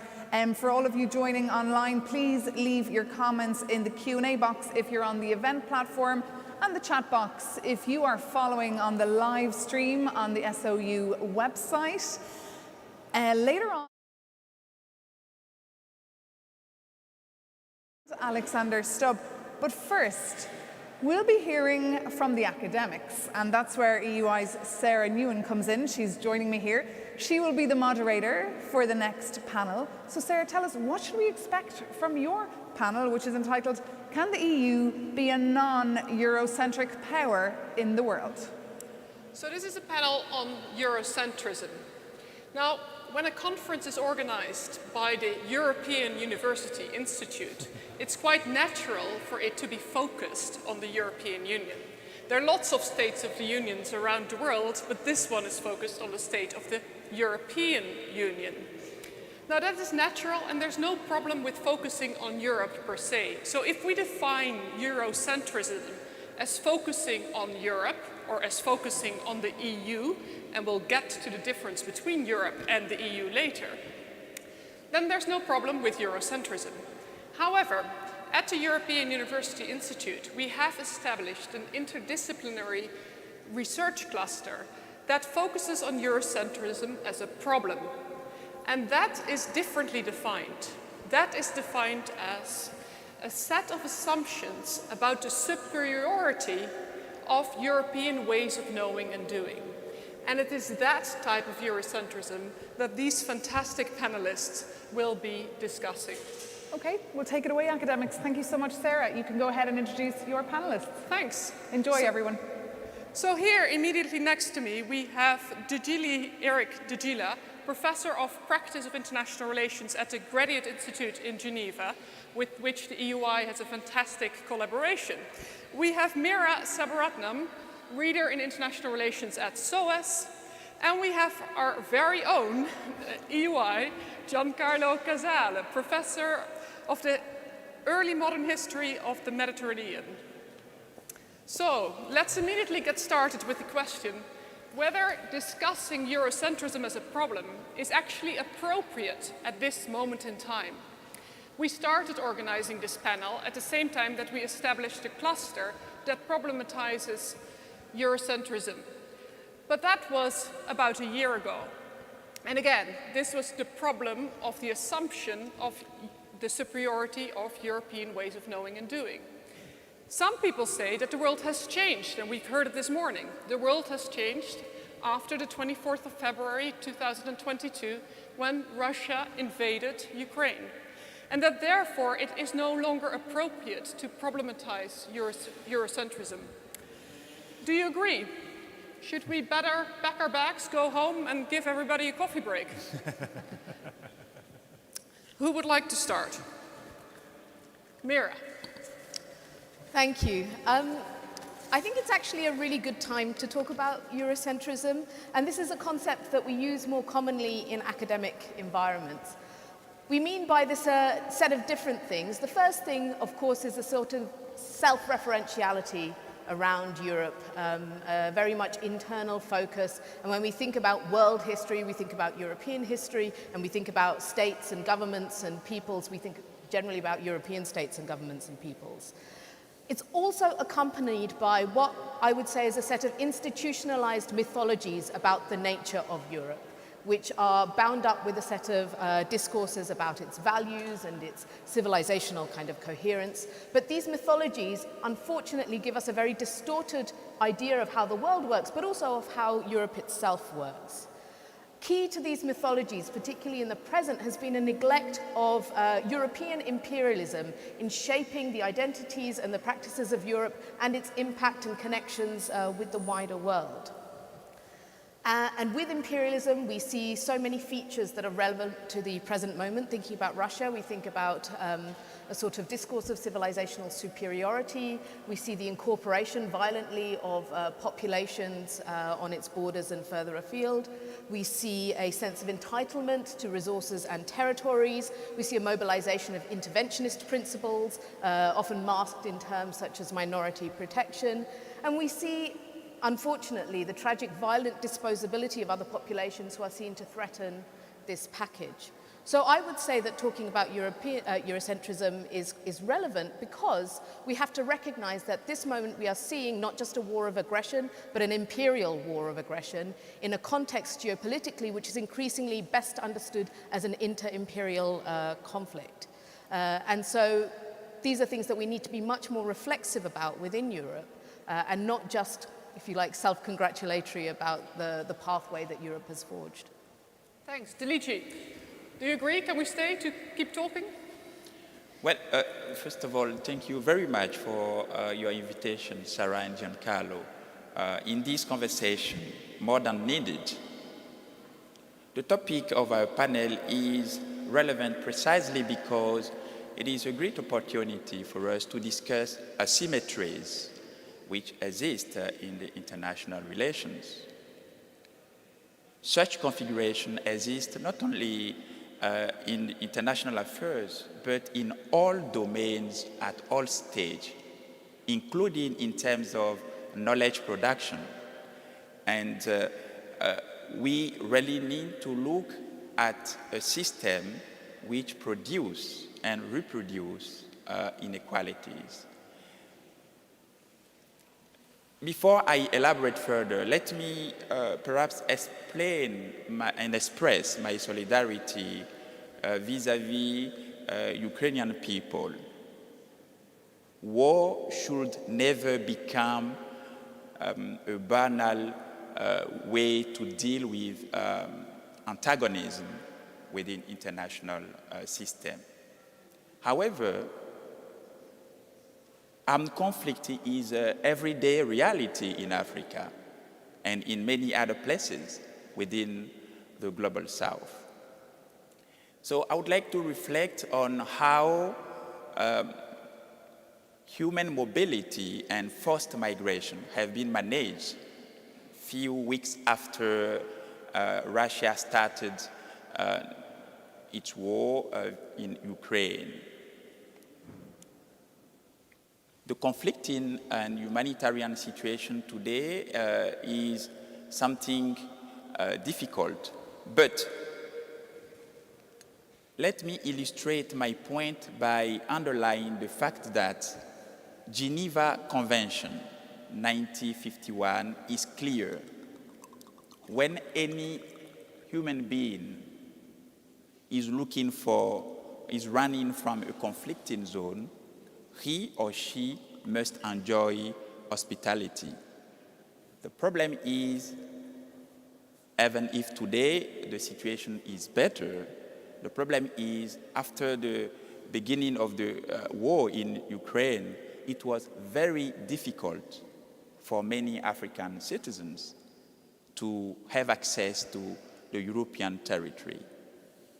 So this factual situation of deux poids, deux mesures, two with two measures, underline the fact that there is a sort of Eurocentric solidarity, which means that a priority is given to Europe, while the main driver in such circumstances should be to respect international humanitarian law, or at least to express a sort of human kindness. So there is an issue of what I call a sort of Eurocentric solidarity, which will be discussed. Thanks so much. And also thanks a lot for your practical examples, because we have the risk of being a fully academic panel, and we have this bad reputation of high theorizing. So practical examples in this kind of context is always, I think, appreciated. So, Giancarlo. Yes, so thank you. I would just like to second and follow up on both of these reflections by saying that for me, the thing that's useful about the question of Eurocentrism is very simply asking, how do the things that we say and that we do and that we think we know look different if we imagine them from the outside rather than from the inside? So with specific reference to the Ukraine crisis, for example, there are two ways that we have become used to talking about the crisis and the imperative for the European Union to become involved.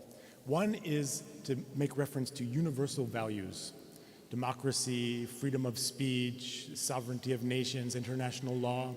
These are values of the European Union, but they're also universal values, which is why the European Union has an imperative to become involved. Then there's another way of talking, which is much more specifically identitarian. Ukraine is the heart of Europe. It's become very common now to say Ukraine is the heart of Europe.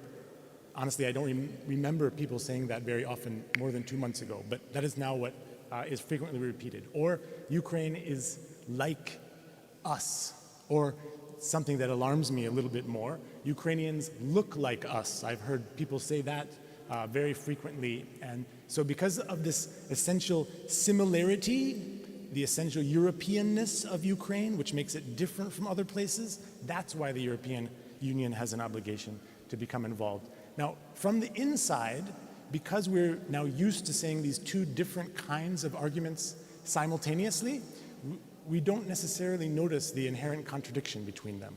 But I guarantee you that somebody listening to those same sets of arguments from the outside is intensely aware of the contradictions and can be alarmed by the contradictions, and that can actually, that can make any kind of a policy that comes out of those contradictory arguments less effective.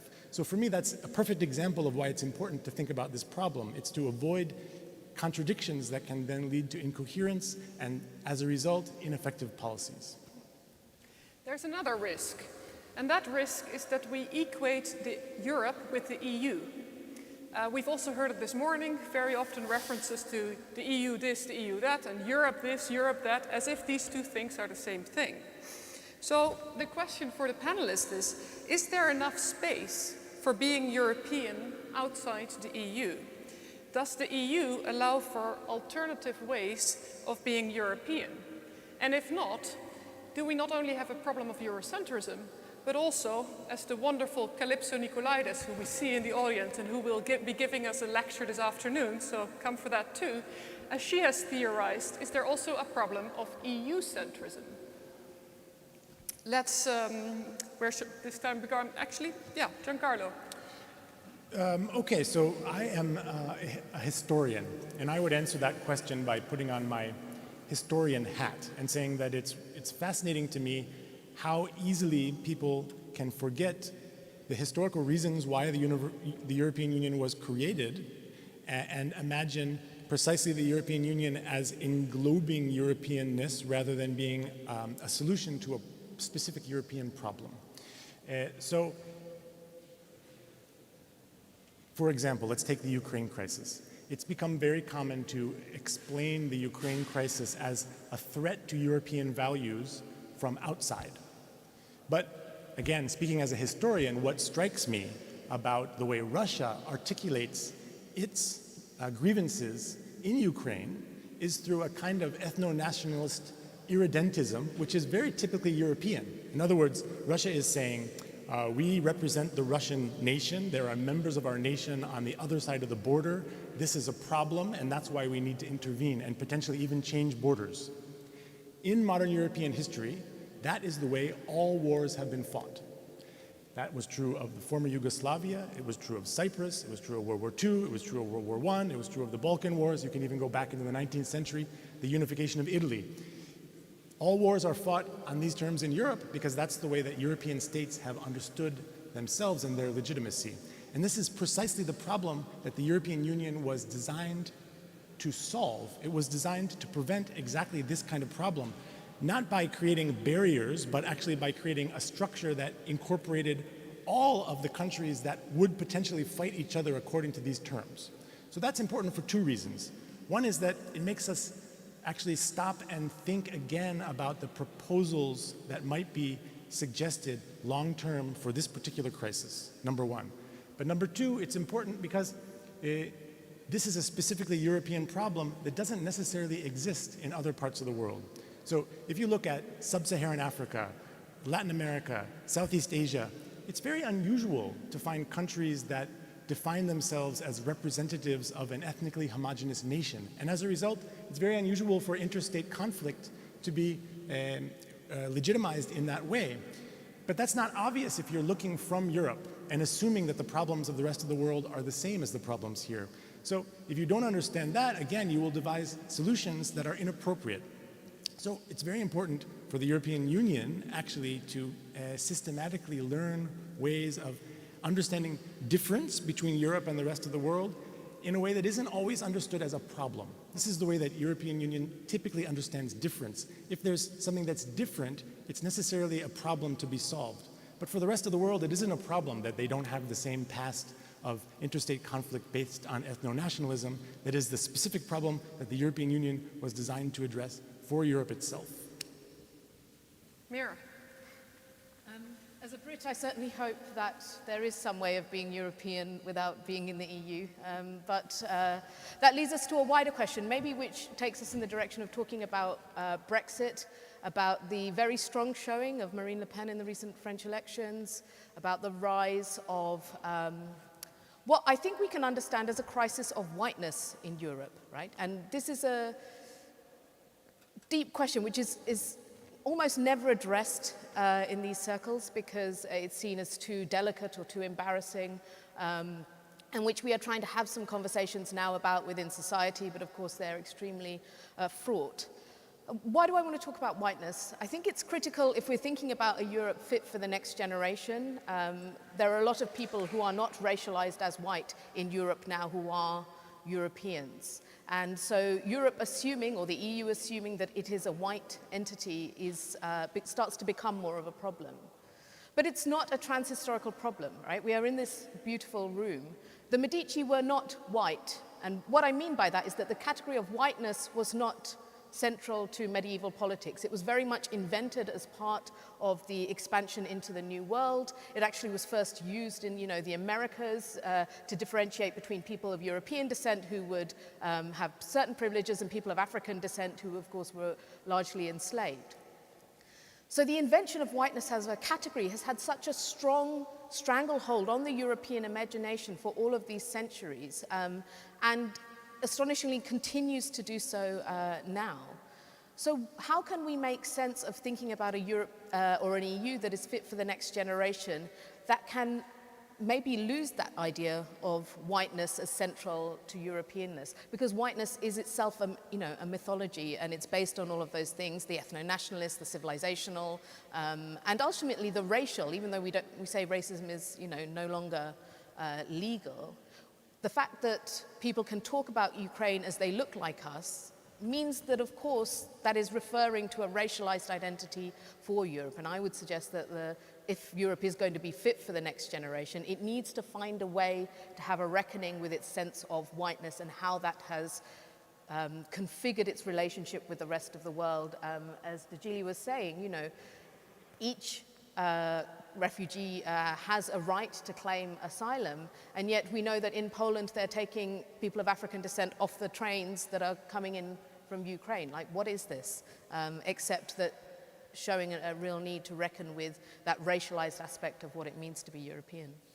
Delici, Giancarlo mentioned that Europe needs to, and the EU actually needs to be able to look at the rest of the world where there are differences, not as a problem, but as the fact that it's different. And my question to you was with respect to this question, is there actually something that the EU can learn from other unions in the world and other communities? Well, I will say that an important question in how we define and build our identity. As you know, social identity is a complex process of transactions. at individual level, but also at collective level. And Europe has a unique trajectory. But at the same time, other spaces around the world have their own trajectory. I do believe that in Europe, the main challenge is how to find a sort of common horizon for citizens of Europe, in particular new generation. Because the challenge here is to what extent, beyond institutions, these new generation can feel that they belong to a sort of European civitas, a common construct. And we can see the same challenge in other spaces around the world, including in Africa and in other regions. So for me, there are opportunities to strengthen the social identity of Europe, but there is a need to work on having a common project which should be the driver of a common horizon. As in other spaces, including in Africa, we try to work and build a Pan-African project grounded on this shared common history. Well, then the final question, at least for me for the moment, because I hope that everybody here is preparing their questions, and we also have a fantastic online audience whose questions will be communicated to us, and we will hopefully ask many of them as well. So let me ask a question that is related to the question that was put in the poll for our online audience. The question in the poll was, should the European Union be a non-Eurocentric power in the world? But now the question to the experts is the how question. How can the European Union be proudly European without being Eurocentric? And what would a non-Eurocentric European Union look like?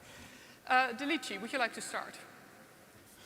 Well, I will say that each regional project is unique, and the making of European Union is a unique process in that sense.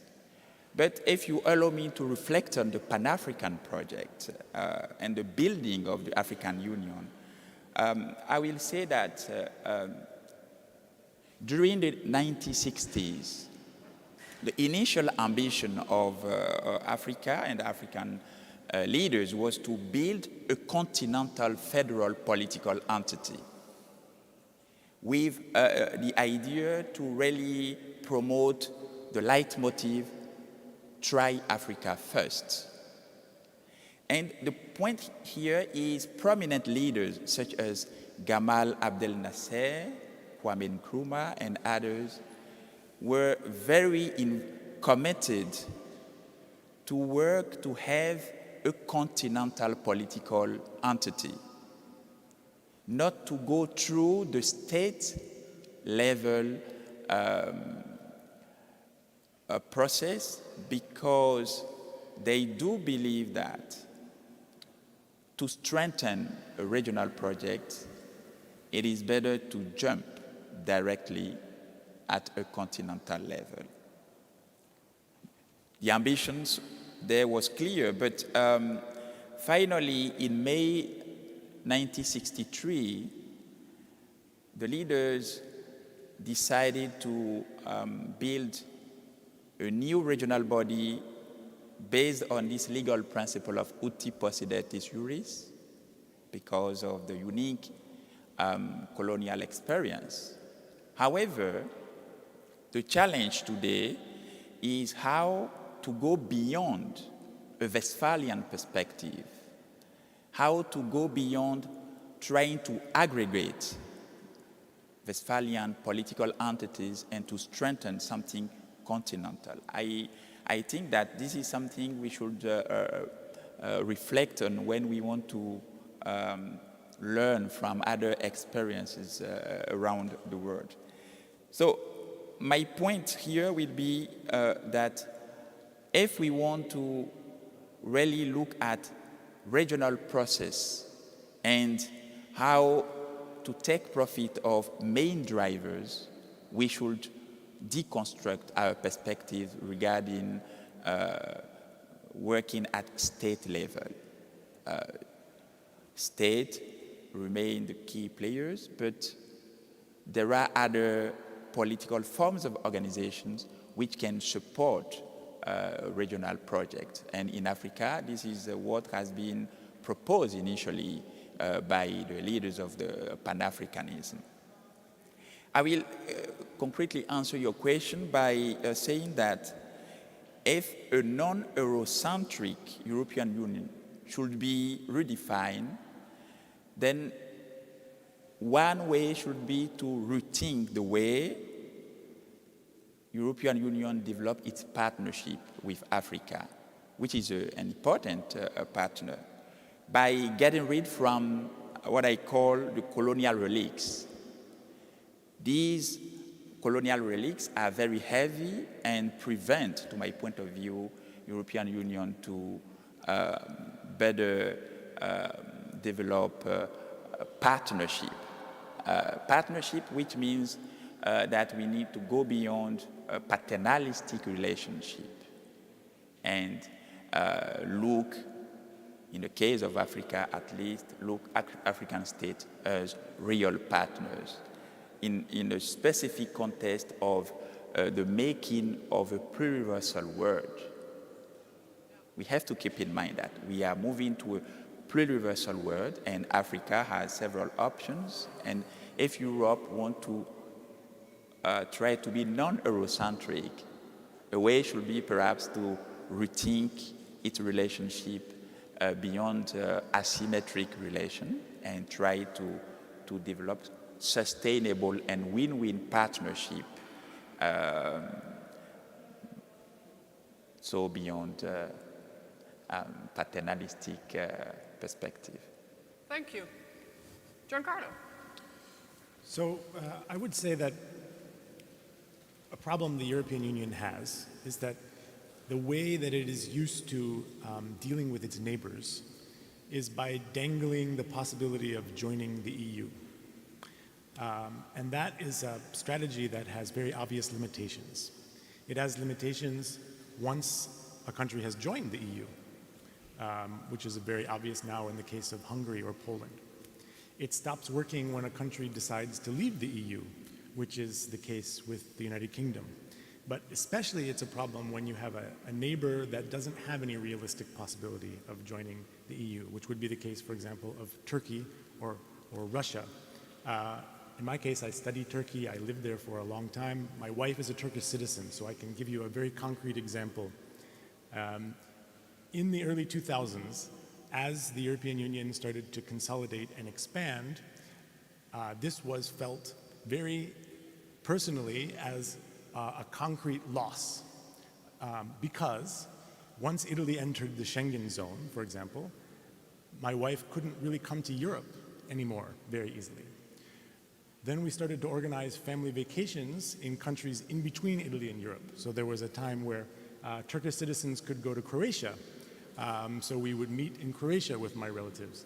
Then Croatia entered the Schengen zone, and so it was no longer possible for her to come to Croatia. That happened in every one of the Balkan countries, including a place like Bulgaria, which is a few hours drive from Istanbul. It's a former territory of the Ottoman Empire. Turkish entrepreneurs invested heavily there. There's a very big Turkish-speaking minority, and yet it's basically inaccessible to a lot of Turkish people. So in very concrete ways, the expansion of the EU is experienced as a loss by people who are on the outside. And we can see this really, really directly in Ukraine. On the one hand, Ukrainians, it's become a question of life or death whether they can enter the European Union. And on the other hand, the European Union is now using this as a point of pressure against Russia, right? The possibility of expedited entry of Ukraine into the European Union is something that can be used to pressure Russia precisely because the cost of being left out of an expanded Europe is that much higher. And again, this is a geopolitical question, but it's also a very personal question. If you're a Russian peasant who lives on the border of Ukraine, if Ukraine one day enters the Schengen zone, that means that you can no longer visit your relatives on the other side of the border because you won't be able to get a Schengen visa. These are really important considerations. So the European Union needs to learn how to be friends with its neighbors in a way that doesn't necessarily eventually involve turning their neighbors either into one of them or somebody who is perpetually outside. So again, we get to this fundamental concept of equality that also Paolo mentioned in the idea of partnerships. Mira. So I think the way in which the Europeanness is presently expressed within the EU is not the only way in which Europeanness could be there. And I think there are other traditions, even within Europe, that could be used to forge a less Eurocentric pathway.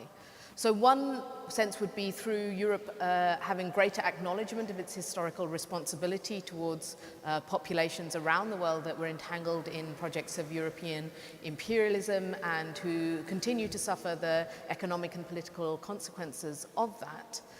But the other is a wider sense of solidarity, not just an us and them. So to the us, everything, and to the them, much less, and because that is an existential difference.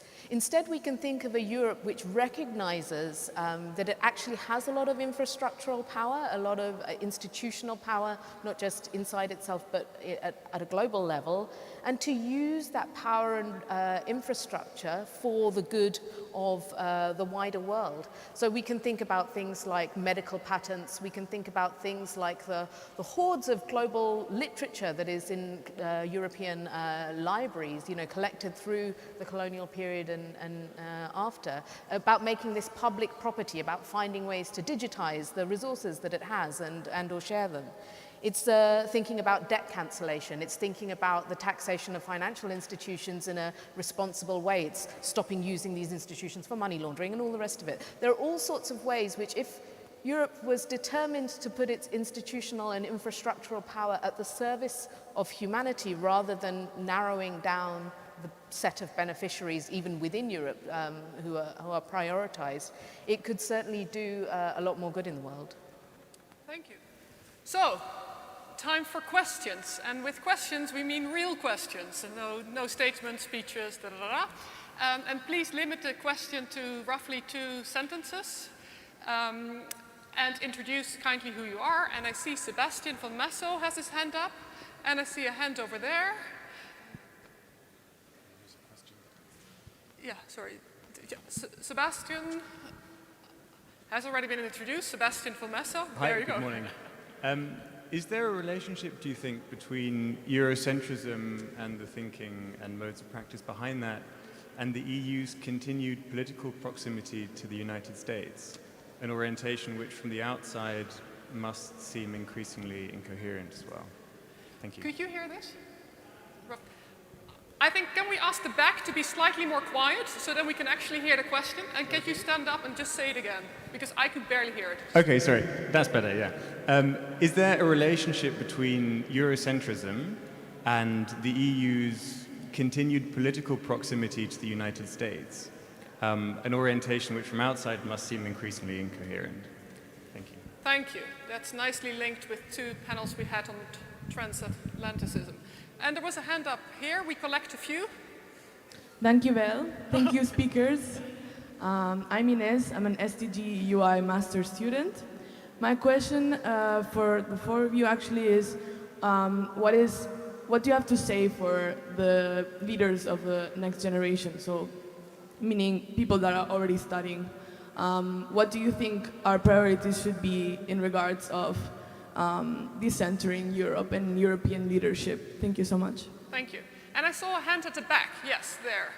And then meanwhile, while the mic is moving there, I'll ask a question from the online audience. The question begins with, I think the EU should be more than a West-centric power. First, do you think that a new paradigm which moving beyond geography, identity, and instead build a paradigm based on universal human values? Okay. So, and then the question at the back, yes? Hi, Elaine Fay. I suppose I find the whole tone of the panel a little bit tiresome as somebody who works on the EU as a good global actor. The EU has the biggest science budget in the whole world, irrespective of nationality. Lots of people benefited from it. Horizon Europe, the EU is one of the best data actors in the world. The EU is now one of the most significant climate actors in the world. The debate of Eurocentrism seems very stale and old, and I know this is someone who lives in the UK listening to the Brexit-Lexit debate. I mean, the empirics are different. Europe puts money where its mouth is. Certainly not, a powerful argument all the time, but the examples of the panel about criticising migration, these are not areas that the EU has lots of competence. Those are mainly member state areas. So again, people outside the EU need to be very careful what they mean about the EU and Europe when you criticise the EU as a global actor. So I'll translate this into a question. Is this a stale debate? And are we over and done with this? So I'll let the speakers select which questions they want to deal with. And Luigi, do you want to start? Well, I can start with the question online on universal human rights values. And by sharing with you the work of a Ghanaian philosopher and thinker who passed away a couple of months ago, Kwasi Wiredu, which really called for a need to decolonize the way we think about our social morphologies and the way we think about our interactions. Universal values, according to Kwasi, is local singularism. If you want to make an idea, a practice, something universal, you should first of all recognize its gravitas in terms of a relevant proposal for all the world. And the point is today there is a situation where some specificities from some regions are considered inferior in comparison to others. So an important point related to Eurocentrism should be to provide space to learn from what other social components can also offer to the whole world. Mira, would you like to go next and perhaps identify the question to which you're responding? Yes, I suppose I'm reflecting on the question from the back about whether the Eurocentrism debate is a stale one. And certainly this is a response that we often hear. And it's like, why are you talking about the past? Why are you talking about all of these things? So I would say two things. I think part of the question was, are you talking about the EU or are you talking about member states? From my perspective, the EU is the product of member states, and of course it's subject to so many kind of internal checks and balances that it represents, I suppose, the minimal basis of agreement that member states can agree to do together. And in member states themselves, they often represent a minimal basis of agreement that is possible within a national polity.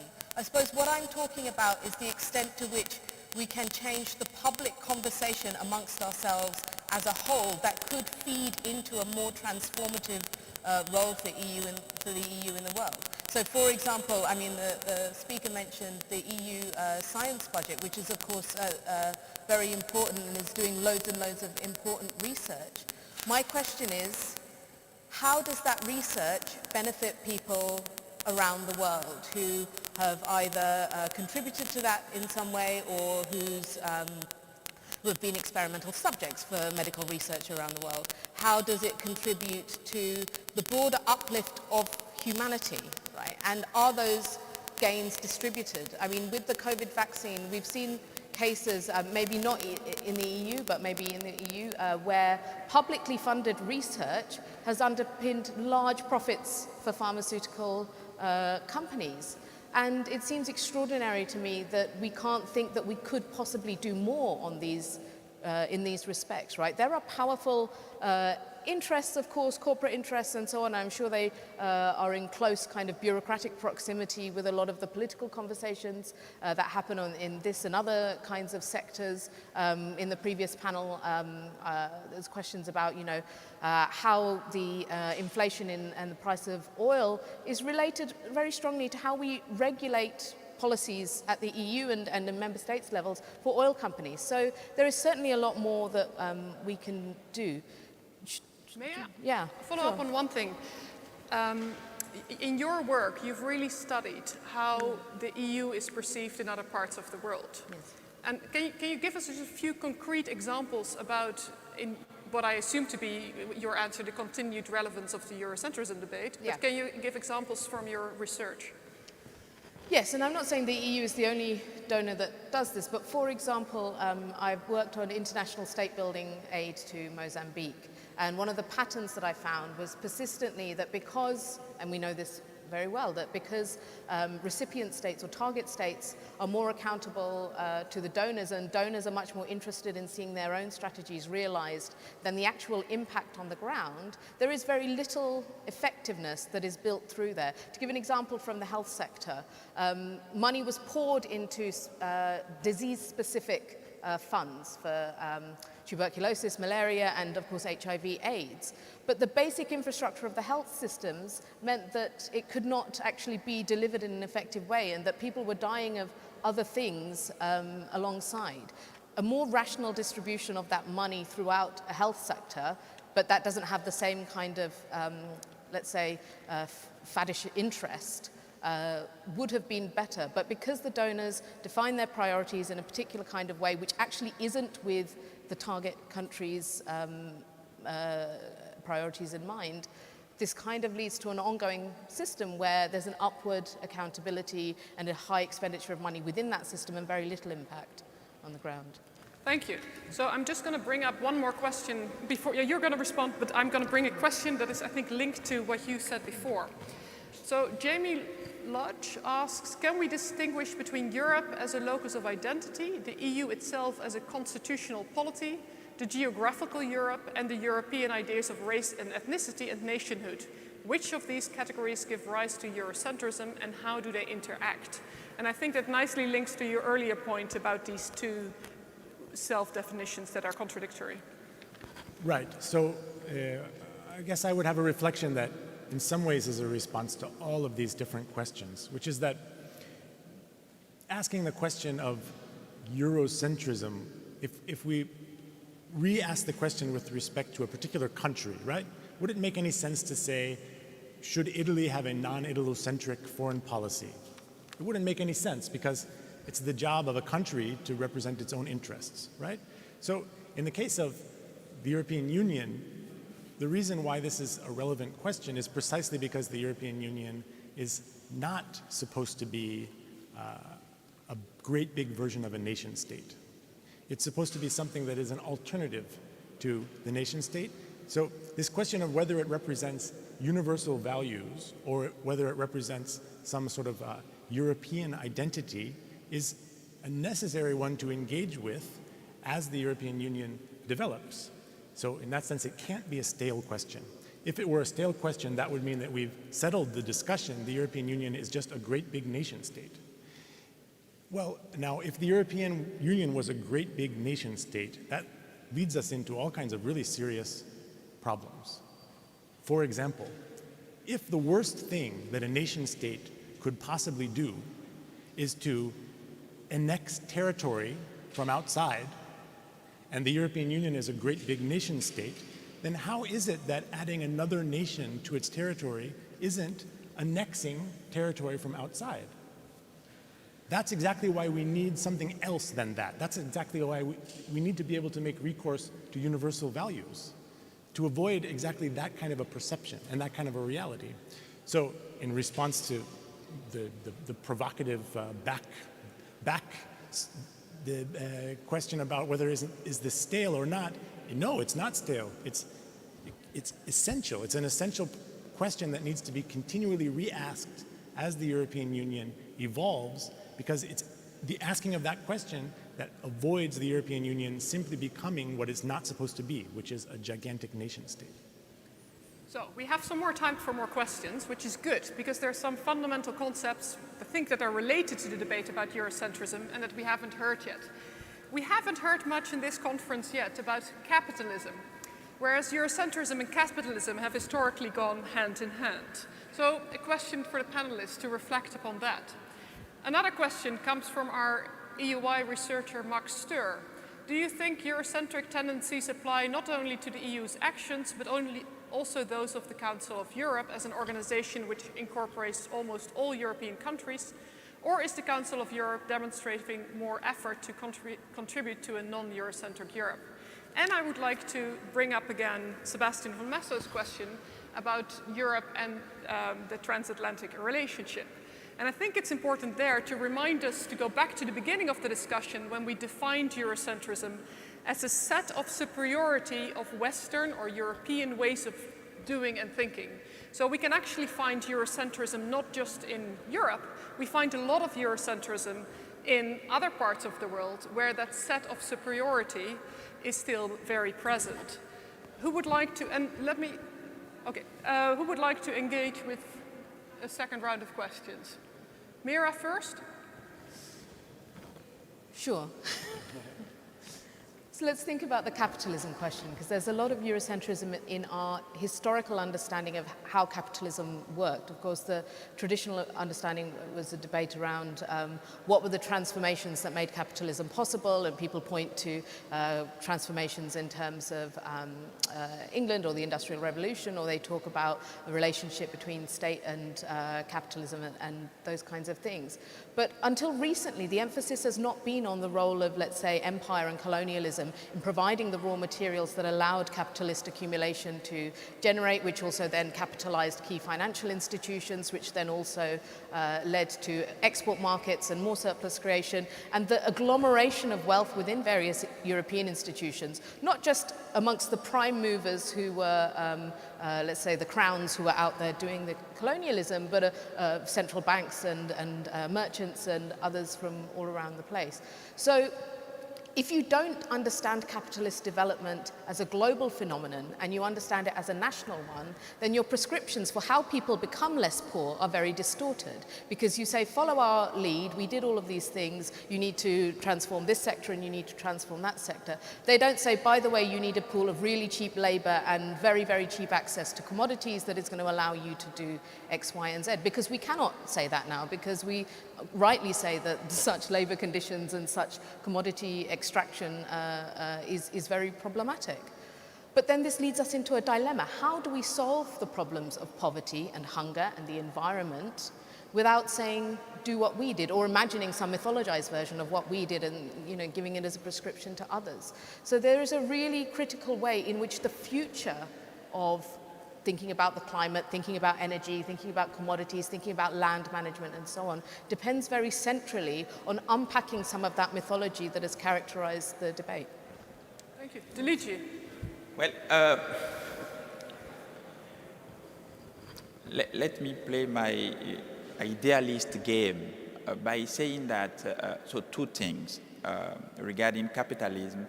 I will reflect here on how a colleague, when it's come to deal with the state building process in Africa, analyze reality through the concept of crony capitalism.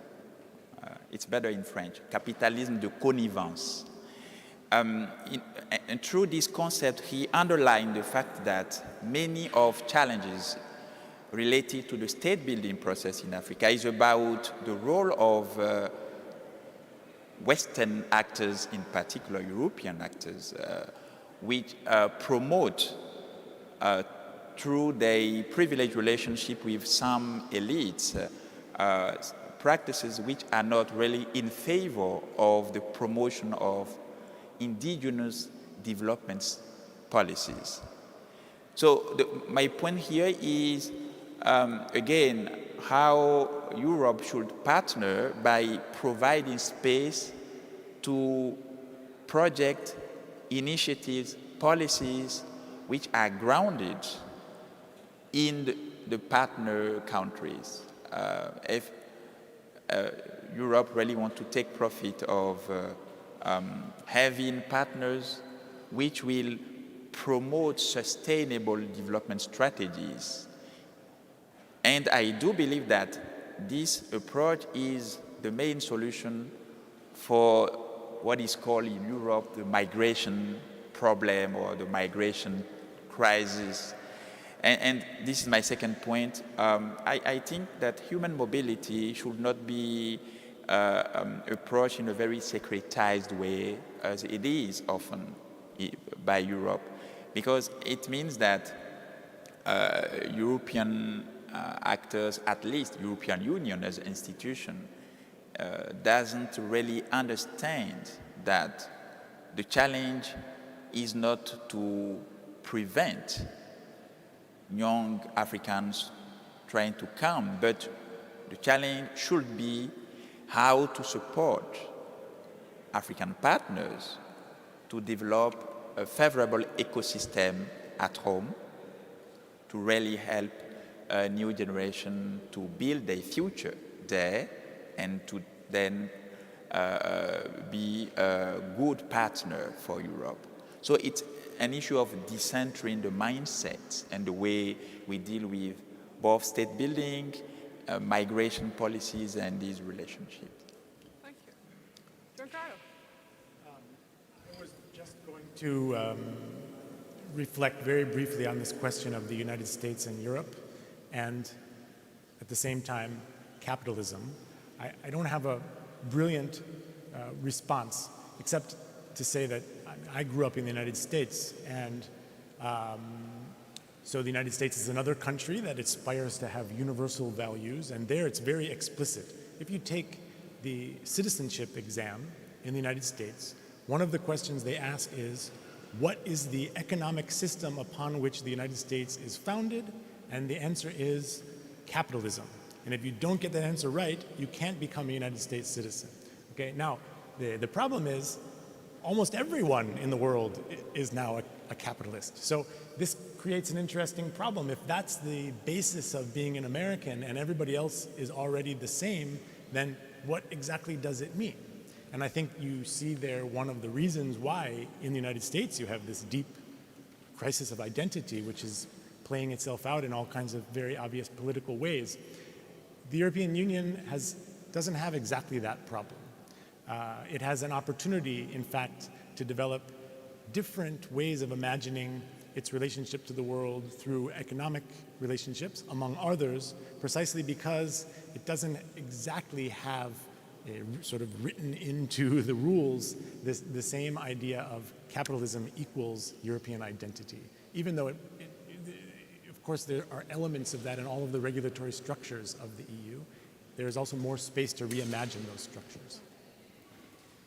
Yeah, but just to continue on that one, I think also the question was in part inspired. What I find so striking is that in some definitions of Eurocentrism, you can really find the same type of Eurocentrism in the United States, which is this historical idea of we are descendants of European ways of knowing and doing, and we just continue it now in our American way, and which of course totally eradicates other ways of knowing and doing that were historically much longer present in the land that we now call the United States.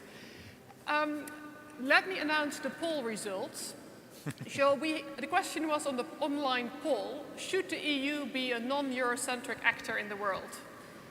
Now to that, there we go, 31% says no, so it should be a Eurocentric power in the world, that's 31%. 69% says yes, the EU should be a non-Eurocentric actor in the world. Just for full disclosure, I think for the statisticians among you, I think that N is 13, so I think we had 13. So we would like to hear more from you about your views. So we could actually perhaps do a poll with hands. Can we see hands, please? Who thinks that the EU should be a Eurocentric power in the world? Hands up. Yeah, 1, 2, 3, 4, 5. Peer pressure, 6, 7, 8, 9. Okay. And what about a non-Eurocentric power in the world? Hands up, please. We've got a lot of people in doubt. Great doubt about the European identity. Doubt is good. Doubt is good. Doubt is good. As we academics, we love questions more than answers.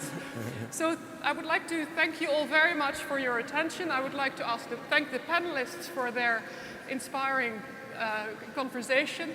And please stay tuned for those of you who are attending online and for all of you here, because now we will get the Vice President of the European Commission and the High Representative for Foreign Affairs. And let's see what he thinks about Eurocentrism and the EU. Thank you very much indeed.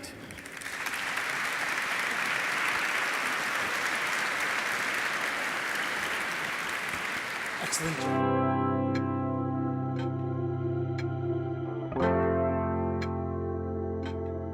So thank you so much for that interaction. It was so interesting to hear all the perspectives.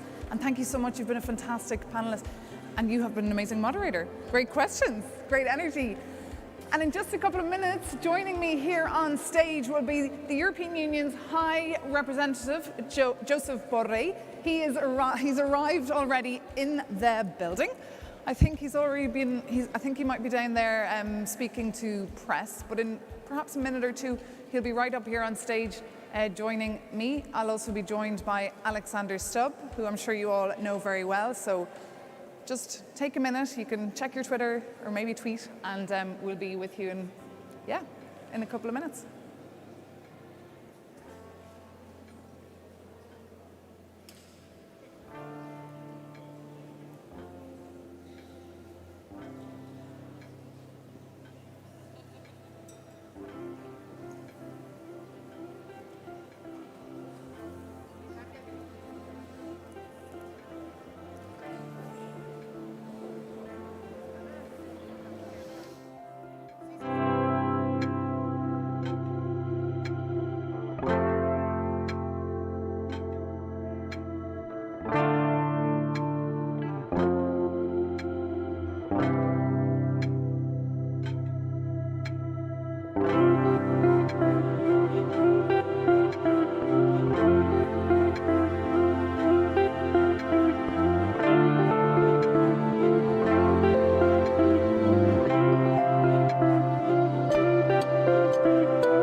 gentlemen, we are about to kick off, so please take your seats for this much anticipated part of SO2. Because of course, the big question of this year's SO2 is how has Vladimir Putin's war in Ukraine changed the European Union and its role in the world? Are we seeing the birth of a geopolitical Europe? The emergence of a hard power? To answer those questions, I am delighted to be joined now here on stage by Josep Borrell, the High Representative of the European Union for Foreign Affairs and the Vice President of the European Commission, the face of EU foreign affairs on the world stage. Welcome to Florence. We're also joined by Alexander Stubb, another familiar face. Alexander Stubb is, of course, the former Prime Minister of Finland, and he's the current director of the School of Transnational Governance at the European University Institute here in Florence. So welcome to you too. So my first question, since Russia's invasion of Ukraine back on the 24th of February, the EU moved faster than we have seen in decades. Is this the start of a real geopolitical European Union? That's what I said to the European Parliament. This is the moment in which Europe is behaving. Microphone. I think it's quite clear that the Russians are trying to keep us quiet here. So let's see if Josep's microphone works. Say it again. In case you weren't awake, now you are awake. It works. It works. Now, that's what I told to the European Parliament.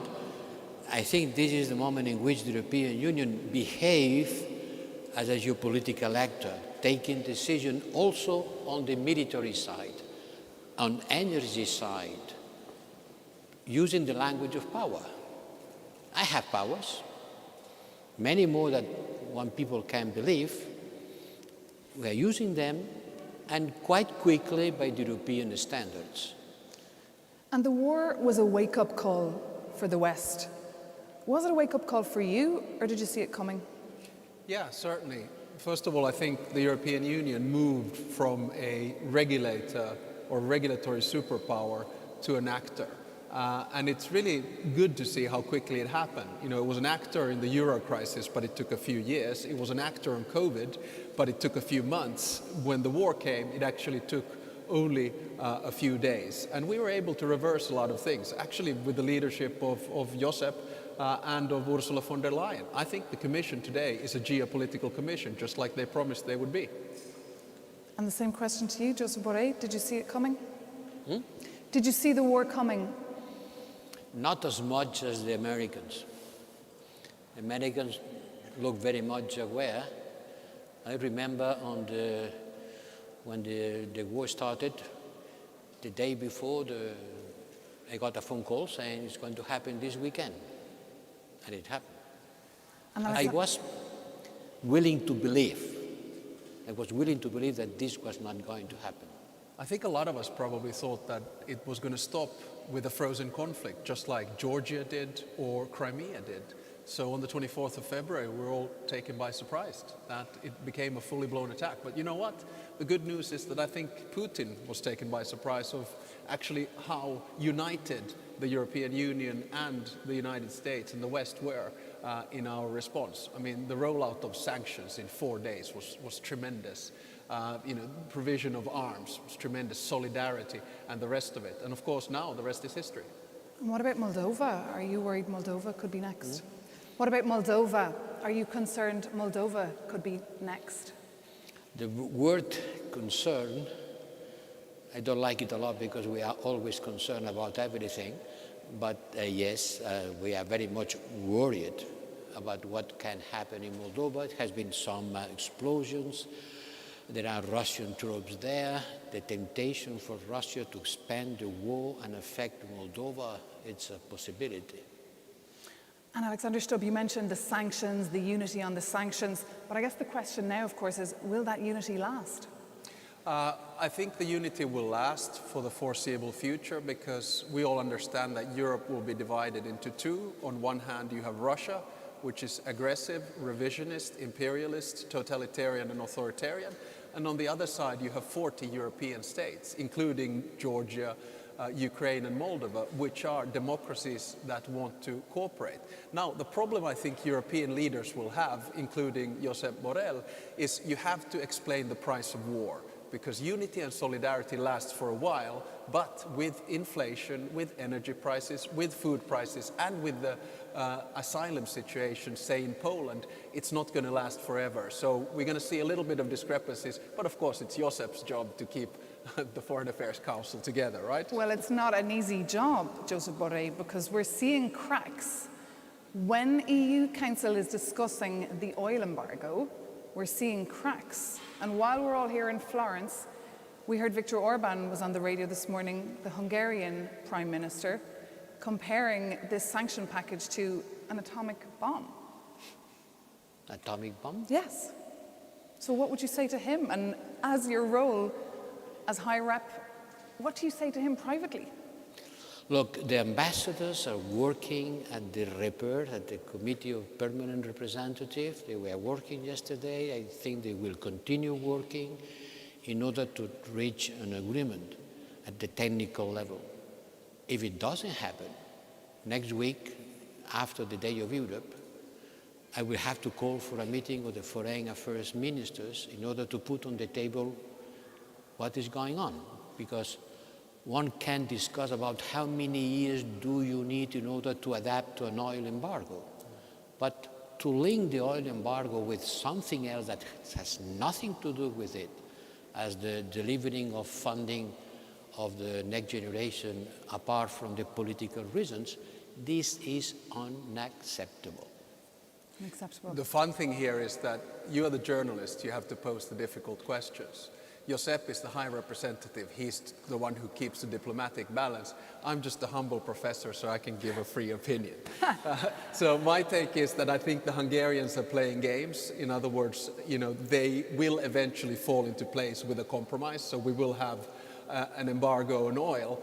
But you have to understand that the foreign policy machinery, including the External Action Service, the diplomats, the ambassadors that Josep was referring to, they are the ones that construct this. So eventually we will get there, but there will be probably a little bit of an internal price to be paid for it. Do I like it? No.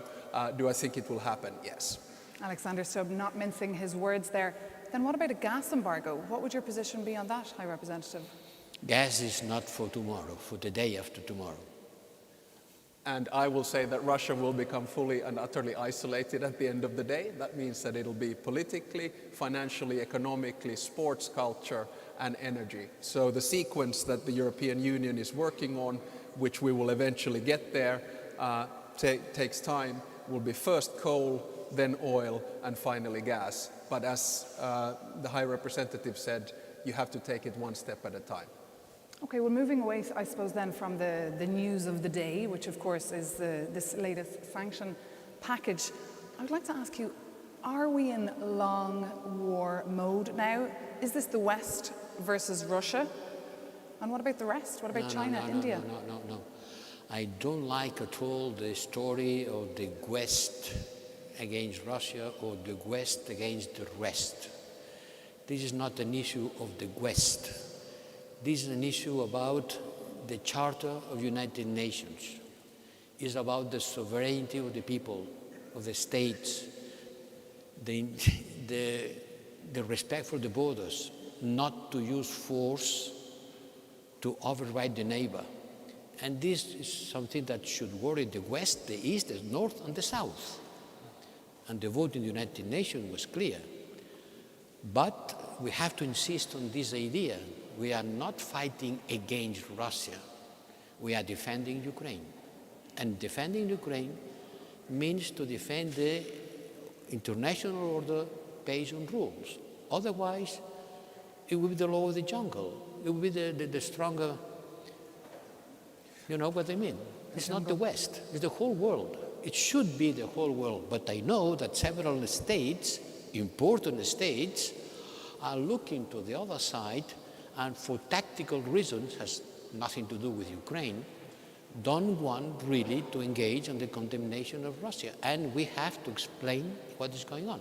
I'm coming from Latin America to explain to my fellow and friends from Latin America what's going on. But today I've been reading some opinions from Lula, the former president of Brazil, that worried me a lot.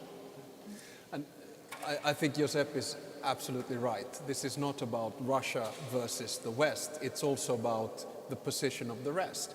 And that's why you really need to look at the work of the High Representative of what he's been doing with shuttle diplomacy all around the world and phone calls in the past few months. And I'll give you the example. He's just back from Latin America. He met 20 Latin American foreign ministers to discuss the rule-based order. And this is what I call soft power or smart power or geopolitical power. You try to convince by argument that what Russia is doing is wrong without pushing or forcing the others to take the same stand that you have. This is the best thing that we can do, and that's why, I think the High Representative has been doing exactly the right thing. This is how Europe projects power. And meanwhile, the High Representative, you have been working on the strategic compass. Not a silver bullet, but will that help when it comes to European security? Yes. The war in Ukraine has positive collateral effects. Sorry for saying positive when so many people are dying and a country is being destroyed. But without this war, we would not be taking measures to get rid of the energy dependency from Russia. We would be business as usual. Without this war, we were not aware that Europe is in danger, as simple as this. And if we are in danger, we should be adult and prepared to face these dangers. And one consequence, Alexander Stubb, is your country, Finland, will be joining NATO. How soon, how fast is feasible?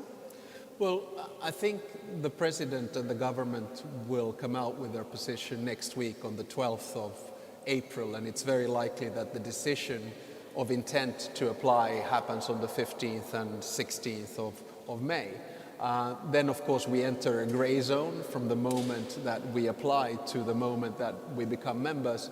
I hope that we'll be members by the end of this year. And I think the decision actually on Finnish NATO membership was taken on the 24th of February when Putin attacked Ukraine. That's when public opinion in Finland reversed, and I think by the end of this month we'll have 80% of the Finnish population in favor of NATO membership. And I think it's a win-win situation for security in Sweden, Finland, the Baltic Sea region and NATO.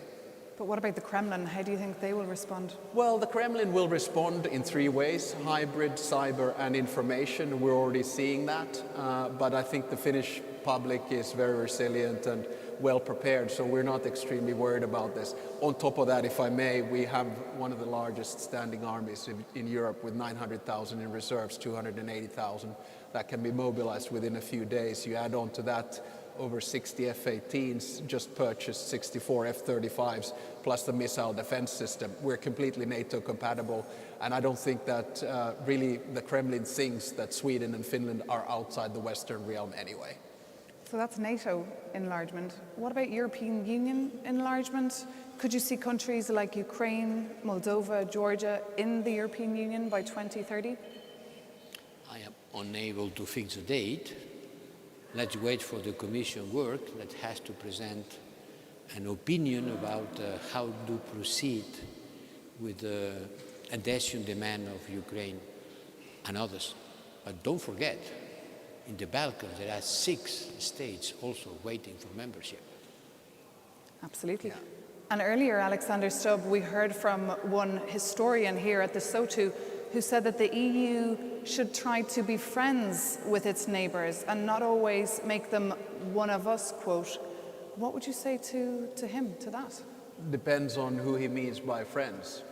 If it's about 40 European liberal democracies and states, my answer is yes, definitely. I'm a sad case. I wrote my PhD on flexible integration back in 1999. The possibility that not everyone does everything at the same time. But I think enlargement has now become strategic and it's become a geopolitical tool.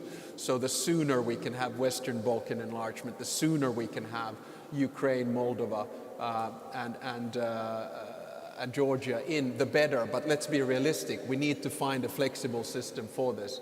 I think Russia needs to become a friend at some stage, but it's too early to talk about that. The way in which Putin behaves, it's very difficult to be friends with a bully. We have to make the difference between Russia and Putin. We don't have anything against the Russian people. It's about one regime, one political system, one person. This is one-person war. So yes, we want to weaken Putin, but we don't want to push the Russian people against the border of the history. One way or another, they have to be part of a peaceful settlement and a peaceful security system in Europe. And meanwhile, how should Europe position itself in a world where everything is weaponized? Yes, everything is being weaponized. That's what we call the weaponization of interdependencies. You become dependent of someone, and then it uses it as a weapon against you. We have to be more autonomous. We have to have this kind of, let's say, a strategic autonomy or a strategic responsibility. It is unaffordable that when the pandemic came, we discovered that in Europe, we were not producing a single gram of paracetamol, which is quite easy to produce. But it was much more cheaper to produce it somewhere else. Cheaper is one thing, and to have the possibility of getting it is another thing. In a crisis, maybe it was cheaper yesterday, but it's unaffordable today. Yeah, the reason I like the strategic compass, and I think it's probably one of the best foreign policy documents that the European Union and the High Representative has produced, is that it outlines that if everything can be weaponized, information, energy, technology, even human beings, then and trade, then actually the European Union has a lot of those instruments. So that's why we're becoming geopolitical, because if need be, we can use, for instance, sanctions as a weapon. So the fact that everything is weaponized is not necessarily a bad thing for the European Union in the long run. And since...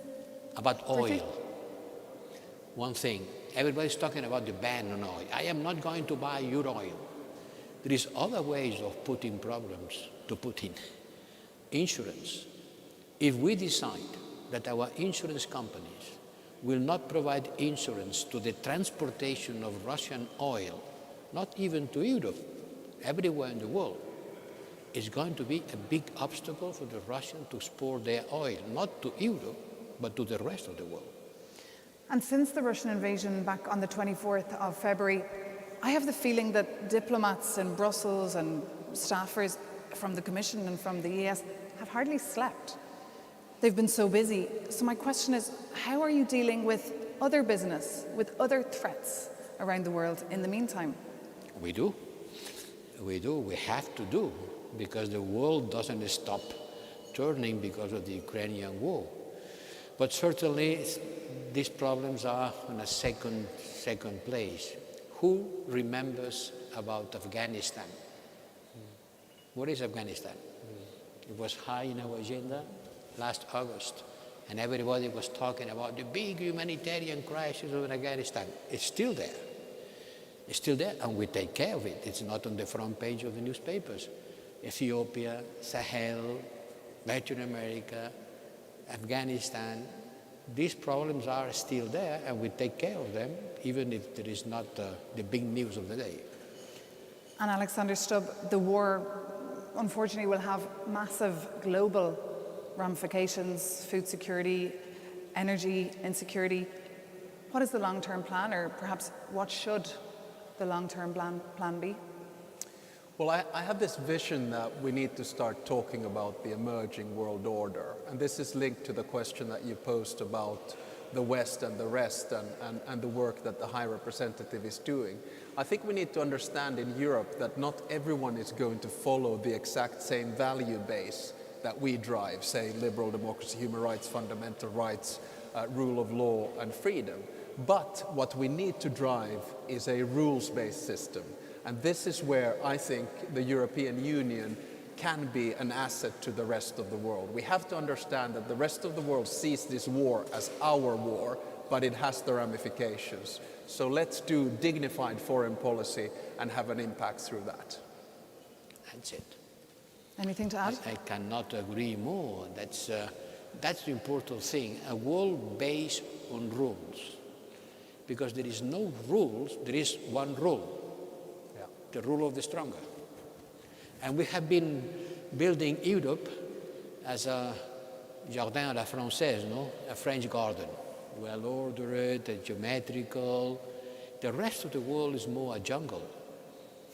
And if we don't want the jungle to invade our garden, then we have to pay a price for it. We use the word solidarity, but solidarity doesn't mean anything if there is not a price, if there is not a cost. I express my solidarity with everybody, if I don't have to pay. But the moment to pay is the moment of truth. And at that moment, we have to understand that to defend freedom and to fight against the ones who fight against Ukraine will have with a cost. And the politicians should have the courage to explain to the people that this cost has to be accepted, because otherwise the cost will be much bigger. Okay. High Representative Joseph Borrell, thank you so much. And Alexander Stubb, thank you so much to you both for joining us here on the stage on the second day of SO2. Finish?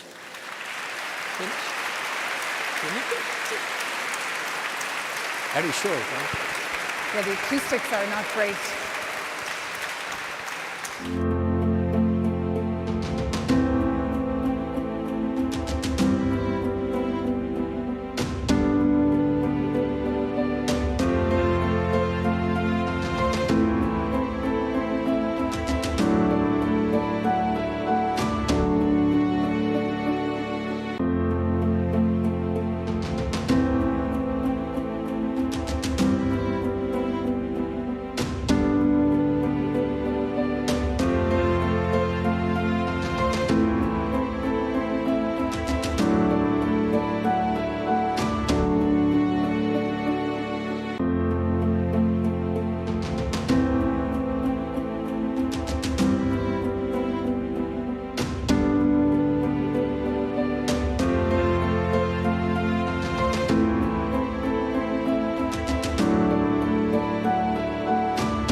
deciding to spend this time with us and to discuss this very important topic. My name is Miroslav Lajčák. I'm the European Union Special Representative for Belgrade-Pristina Dialogue and other Western Balkans regional issues, and also a professor at the EUE School of Transnational Governance. And I'm delighted to introduce the panel named What European Perspectives for the Western Balkans. I mean, we have all attended tens of panels with the same topic, and unfortunately it's still an issue to be discussed. So together we will look at the topic which was brought back into the spotlight of the European Union politics by the war in Ukraine, which clearly demonstrates that we do not have the luxury to keep our closest partners waiting. The war in Ukraine has made enlargement political again, and it's definitely not only about meeting technical criteria and benchmarks. It is about belonging. It's about being one of us. And the support for reinvigorating the enlargement process is growing. And that's good news. And the aim is clearly to integrate the Western Balkans into the European Union in an irreversible manner. And Ukraine's application for membership and our considerations on how to best integrate the East only added to it.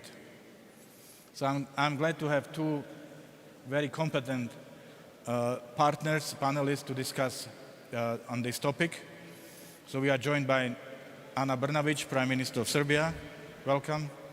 And Alexander Schallenberg, Federal Minister for European and International Affairs of Austria. Welcome. We want to make this panel as interactive as possible, so we will skip introductory statements. I'll ask the questions our panelists, and then I will turn to you, to the audience, and you will have also the opportunity to present your questions or your comments. For those of you who are participating via the digital platform, please submit your questions for the speakers in the Q&A tab. And finally, yet importantly, please tweet about the panel using the hashtag SOU2022.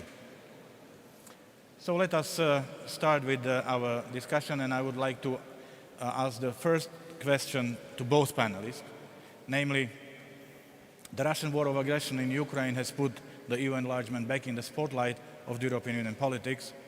Considering the acceleration of Ukraine's integration process into the EU and Moldova's and Georgia's pending applications, how do you see the process of EU integration of the Western Balkans in these new circumstances? Do you see a risk that the Western Balkans may be left behind?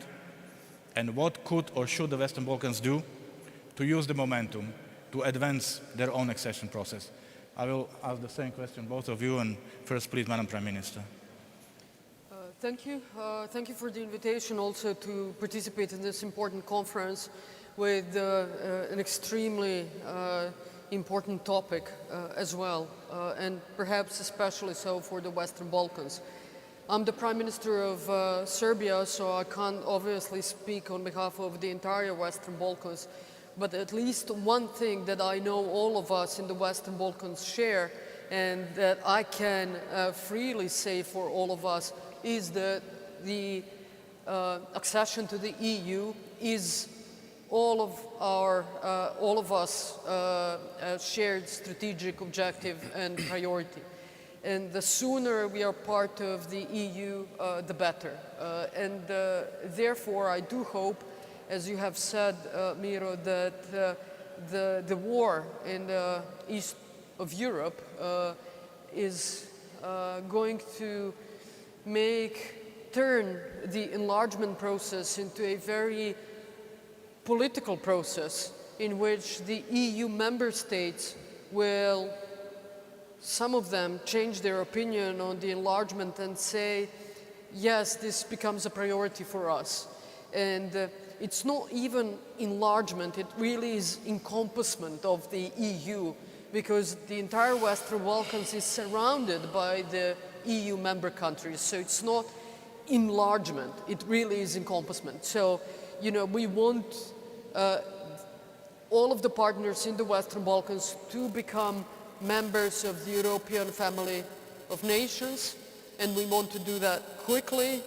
And although Serbia has invested a lot of time, a lot of energy to implement reforms required to become part of the EU, but also, you know, it's in the interest, the reforms are first and foremost in the interest of our citizens, our economy.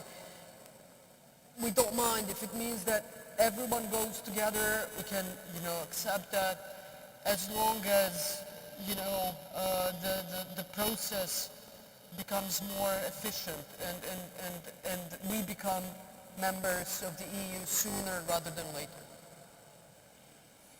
Thank you. Now, we all agree that the war in Ukraine has changed everything, and it has also generated a new momentum when we're speaking about the EU enlargement. Now, for you, for Serbia, and for the region, this new momentum is more of a threat or of an opportunity? How do you see the fact that Ukraine has submitted its application? I'm hoping it's an opportunity, actually. But again, I'm always an optimist, so I see it as an opportunity simply because I know that all of the individual EU member states and the European Commission and all of the institutions within the European Union know and understand how hard we have worked to become EU member states, and that Western Balkans will not be left behind to open doors for someone else, regardless of the political situation. I think that would be a huge mistake. And I just don't think it wouldn't be fair. It wouldn't be in line with the European values and European standards. And so I see that as an opportunity. I just don't see, I cannot perceive the scenario in which someone else becomes the EU member country before the Western Balkans do. Thank you. Mr. Schallenberg, Alexander, how do you see this, the enlargement process against the backdrop of the war in Ukraine? I mean, thank you for the invitation. We're sitting in a beautiful room. We are under enormous pictures of wars between, I believe, Florence and Pisa. And we have war again in Europe. And I believe this is an extremely important time in the European integration, probably one of the most important since '54. And Josep Borrell said it beforehand. We are experiencing a moment of geopolitical awareness within the European Union. We have taken decisions which would have been unthinkable in December last year. Let's just refer to the European Peace Facility, for instance, and what we are doing to support Ukraine. And I believe the important thing for us as member states and as European institutions is to make out of this geostrategic moment something lasting. And here I come to the enlargement process. I believe this is, and I've said so repeatedly during the last 2 years. You might remember a common debate we had in Europa Forum Wachau 1.5 years ago. And I said, we made the mistake of considering enlargement like a bureaucratic, legalistic thing. It is a geostrategic endeavor. And it was always in the past. When Greece joined in 1981, it was to support a young democracy. Spain and Portugal in '86 was the same thing. And had we treated the countries of Central and Eastern Europe after the fall of the Iron Curtain the way we treat the Western Balkans now, probably they might not all of them be members of the European Union now and under the influence of a third party. So I believe this is the moment to get real, to put the money where our mouth is, and to really, in June, if we discuss the aspiration of the Ukrainians and I fully understand and emotionally am with them, and I believe they should be part of the European model of life, then we have to discuss the Balkans too. We should not forget that this region, I fully agree with you, this is not, sometimes in English you call it the backyard. No, it's the patio. It's surrounded by EU member states. And we have to be aware that Russia has the capacity to be a spoiler in Bosnia and other countries. And it's either our model of life, which we can transport there and make attractive, or somebody else's. There is no vacuum in politics. There is no void. And I'd rather have it, and from Austria's perspective, is extremely clear. I mean, we have such strong historical economic bonds. We have 500,000 people living in Austria with family background from the Balkans. So there's a very strong human bond. Vienna is always called the second biggest city of Serbia. And I believe we have to really get our act together. And I would hope that by June we open accession negotiations with North Macedonia and Albania. We adopt visa liberalization for Kosovo. And we think seriously about candidate status for Bosnia and Herzegovina.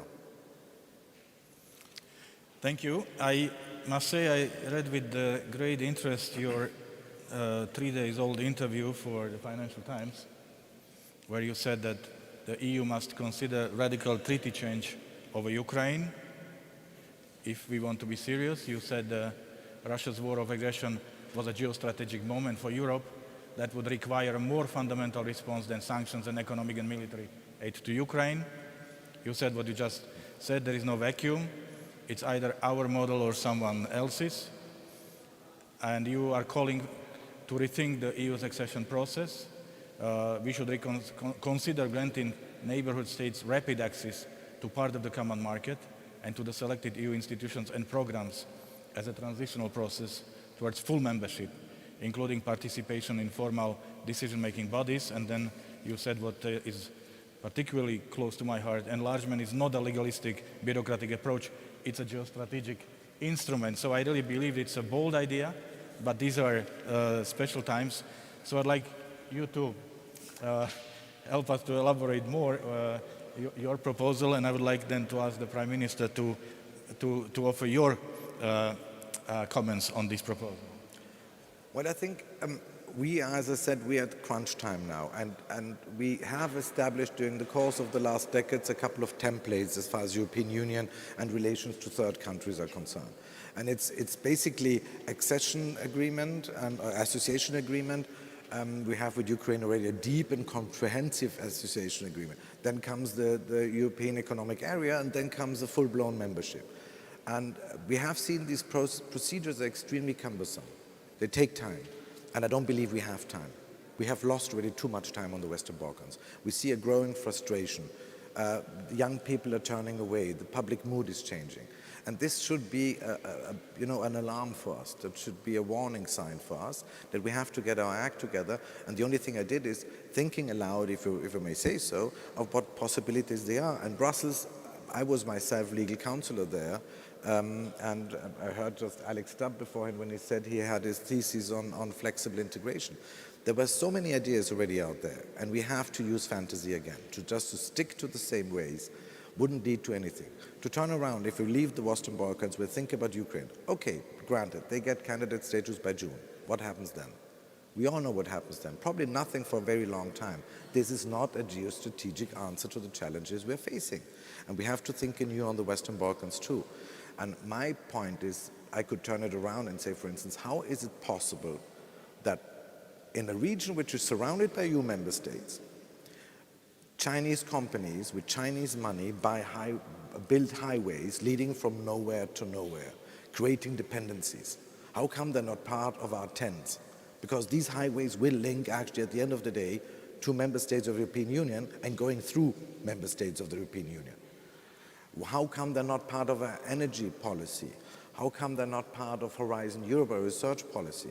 So I think that we can think anew and look at certain areas where these countries have already adopted a acquis communautaire, the laws we have in the European Union. You have to ensure judicial overseen and so on, that we treat them as if they were full-blown member states.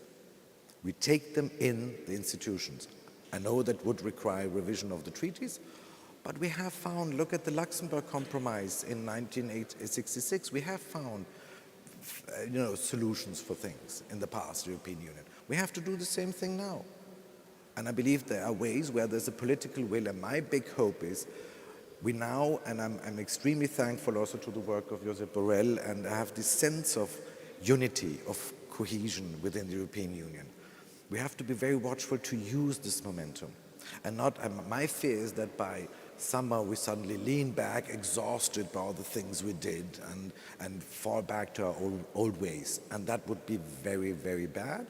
And we are in a situation of confrontation. The European Union has said so in the past. We know that we have a systemic rivalry with China. We said constrain and push back for Russia. So this is not something completely new as a concept. And now we are faced with a situation which we didn't expect, that somebody is actually using tanks and rockets, shooting at civilians and destroying cities in order to impose his will and his model of life, if you may say so. And we have to get our act together.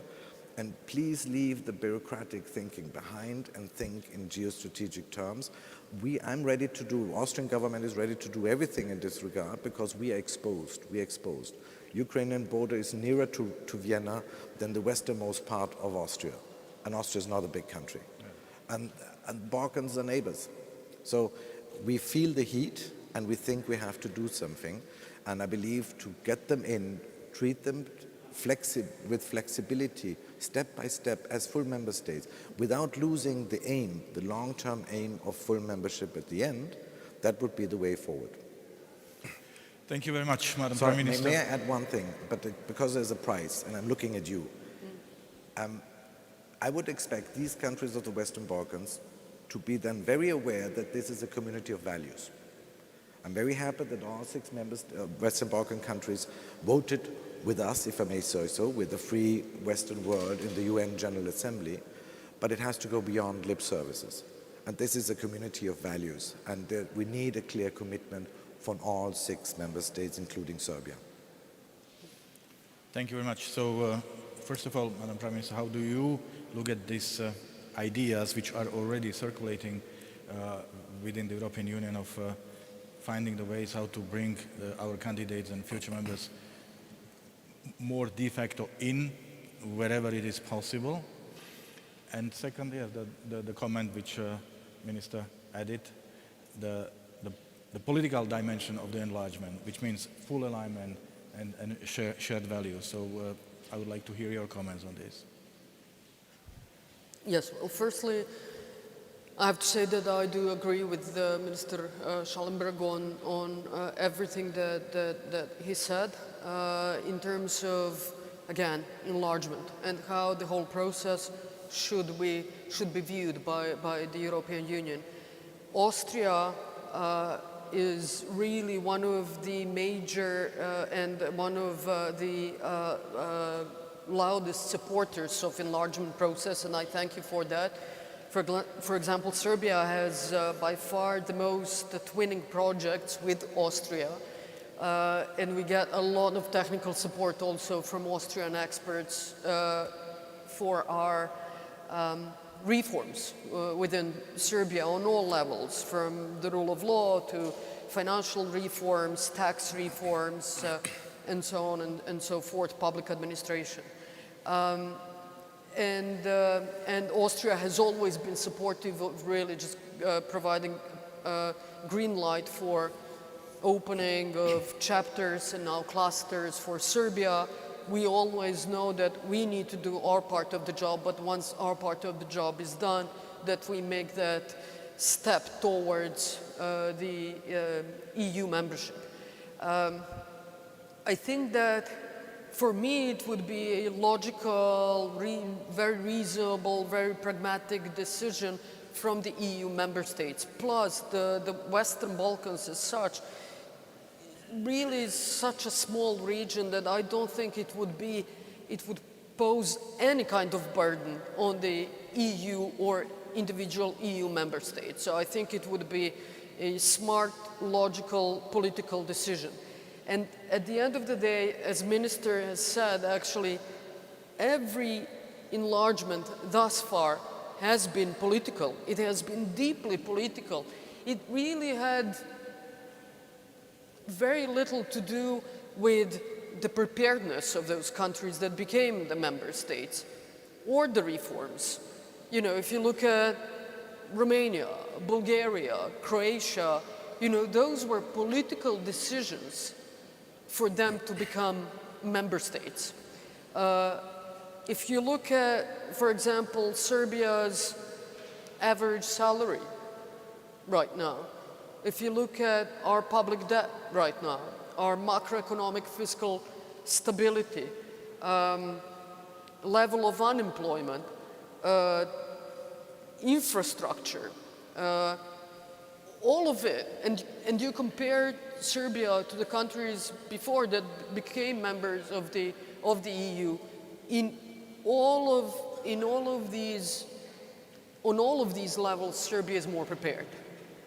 And so really that was a political decision, and we need political decisions now. If you look at all of the open issues in the Western Balkans that we have right now, about which the European Union and EU member states are concerned, all of those issues, every single one of these issues would be resolved much more easily if we are part of the EU. And so I understand the EU and the EU member states when they say we don't want additional imported problems. But these problems would be resolved in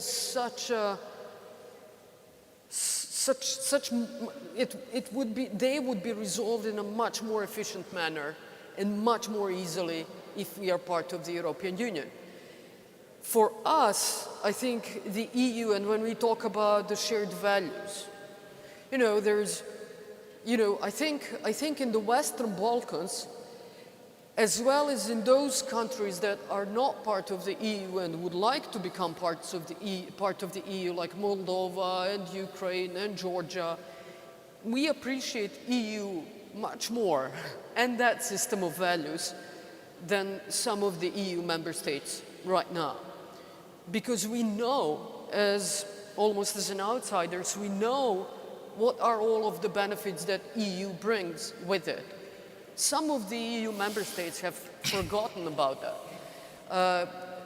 In those terms, I also think that, you know, we view the EU as first and foremost the peace project and the most successful peace project of humanity. We want to be part of that project. And so many of the problems that we have in the Western Balkans would also almost disappear if we are to become a part of the EU. Borders, the, you know, territorial integrity and stability of some of the countries, all of the frustration of some of the people, citizens of those countries, all of that would disappear. And with that off the table, the discussions about all other issues would be much easier.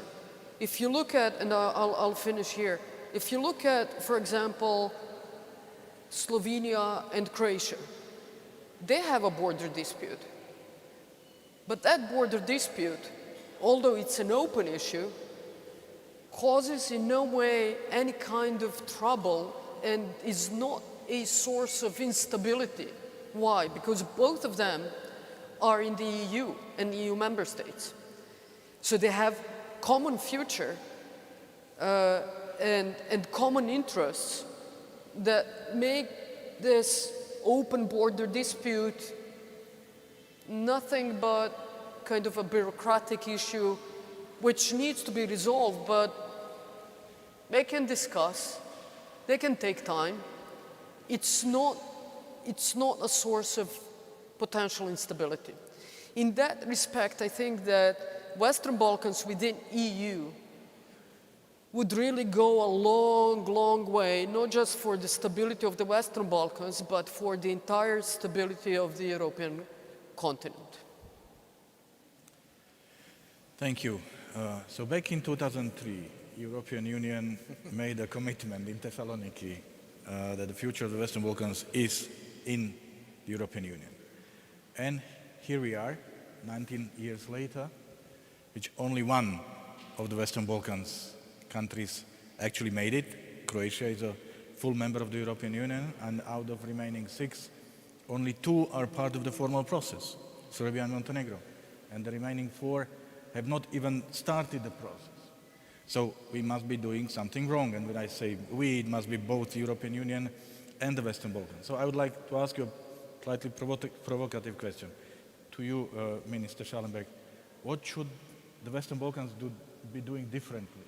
And for you, Prime Minister, what should the European Union be doing differently? I believe several things. And first of all, regional cooperation. This is something which did a lot in Eastern Europe at the time, prepare them for the common market, and show the EU member states that these countries are ready to work together, because at the end you will be sitting in the Council side by side and you have to decide together. A second point, which I would say, which is extremely important, and now, even now, you have to understand the emotion we have in Europe, is, I would say, if we talk about the community of values, is how you deal with issues such as Russia. There's no equidistance. How you deal with common foreign and security policies and positions we have adopted in Brussels. And yes, we are watching very closely how the 6 states are, conducting themselves. What is their reaction to the sanctions packages we have adopted? Are they trying as well as we are? And it's a painful process. granted. And I'm talking as an Austrian foreign minister. We have a high degree of dependency on Russian gas. It's a painful process, but we have taken the decision that we will, over the course of the next years, it will take years, decrease it. We will get out of it, and out of oil as well. This is something where we have to be very clear at the end of the day. It's not a friendly world out there. And Josep Borrell said so beforehand. We're in a struggle far beyond Europe. This is not a European war. This is a confrontation of models of life. And it reaches far beyond Ukraine. If I think about the Middle East or North Africa, which are facing the shock waves of what is going on, and Ukraine is going around the globe. And war zone is Europe. And we Europeans have to know exactly where we stand. So that would be my biggest expectation, to show very clearly, yes, we want to be part of this club of values, of common policies, of a common foreign policy, of a common approach of who is, let's say, friend and foe. Thank you. Clear? Madam Prime Minister, what do you think, what would be your suggestion for the European Union to do differently in approaching the Western Balkans? I always start with what could we do differently and what could we do better and more efficiently, so I'm from the point of view of Serbia, I really can't, and I don't want to blame the EU about anything. From the point of view of some of our partners in the region, I have to say that it applies to an extent on us as well, but it's more important for them, and it's really key for the regional security and stability. That is to stop constantly moving the goalposts. So, if you look at North Macedonia, I think what's happening with our friends, partners in North Macedonia is truly deeply unfair. They went such a long way to change themselves, even change the name of the country, and in return they did not even get a date to start negotiations, and we know that those negotiations can last for years, for decades. And then it is obvious that citizens of those countries, but also others in the region, because they look at what's happening in other countries, think, well, whatever we do at the end of the day, it might not turn out to be enough. We have Austria and Serbia have, for example, a different view on the status of Kosovo. However, for the sake of regional stability and regional security, which is #1 priority for Serbia, we have a vested interest in strong, stable, peaceful, predictable, better connected region. I think that the visa liberalization is long overdue. And I think that was really unfair towards them. Something that might seem strange to someone that the Prime Minister of Serbia says something like that. But we are for visa liberalization. That was promised. And I think that, if it was delivered, it would also be easier for us to have that dialogue that we, and Miro, this best, is really not going in the right direction, or we can even question whether there is a dialogue right now. But moving these goalposts always creates additional uncertainties, distrust in the Western Balkans, and we are really trying very hard to keep that stability and to try and continue with the reforms. Because at the end of the day, as I said, sometimes you can see that countries of the Western Balkans believe in the EU much more than sometimes the EU believes in itself. Thank you. Very clear. Regional cooperation values. Don't stop moving the goalposts and respect your own rules. And you're smiling when I'm saying regional cooperation. Yes, yes. And I'm going to challenge you on this. But I appreciate that you said that when the the conditions are met, EU should deliver, and now we are speaking about visa liberalization for Kosovo. Yes, this is on us. Now, regional cooperation, an extremely important element for peace, stability, economic development. Unfortunately, looking at the Western Balkans, I see many formats, but very little cooperation. So why is it so? How can we overcome that? Because it will certainly help the credibility of the region when you say we are willing to exist, function within the big European family, and we see that you are unwilling or unable to function within your immediate neighborhood regional cooperation. So how can we unlock the regional cooperation? What is the problem? What is the answer? Madam Prime Minister, and then Minister Salone. Anna. Well, in terms of Serbia, again, two key strategic priorities for us. One is EU integration, and the other one is regional stability and regional cooperation. I will tell you, when I looked at our data on exports, 65% of our exports go to the EU market. And 17% of our exports go to the region, Western Balkans. That is 82% of everything that Serbia exports. That is how important EU is for us, and that is how important region is for us. We have invested a lot into connectivity agenda based on the Berlin process. We have built highway to North Macedonia, built a highway to Bulgaria. We are building now a railway with the EU support, modernizing the railway to North Macedonia and Bulgaria as well. We have started building the highway to Bosnia and Herzegovina, to Sarajevo. We are building a highway to Montenegro. And we are also building the so-called Peace Highway to Pristina and then Albania, Tirana, the port of Durrës.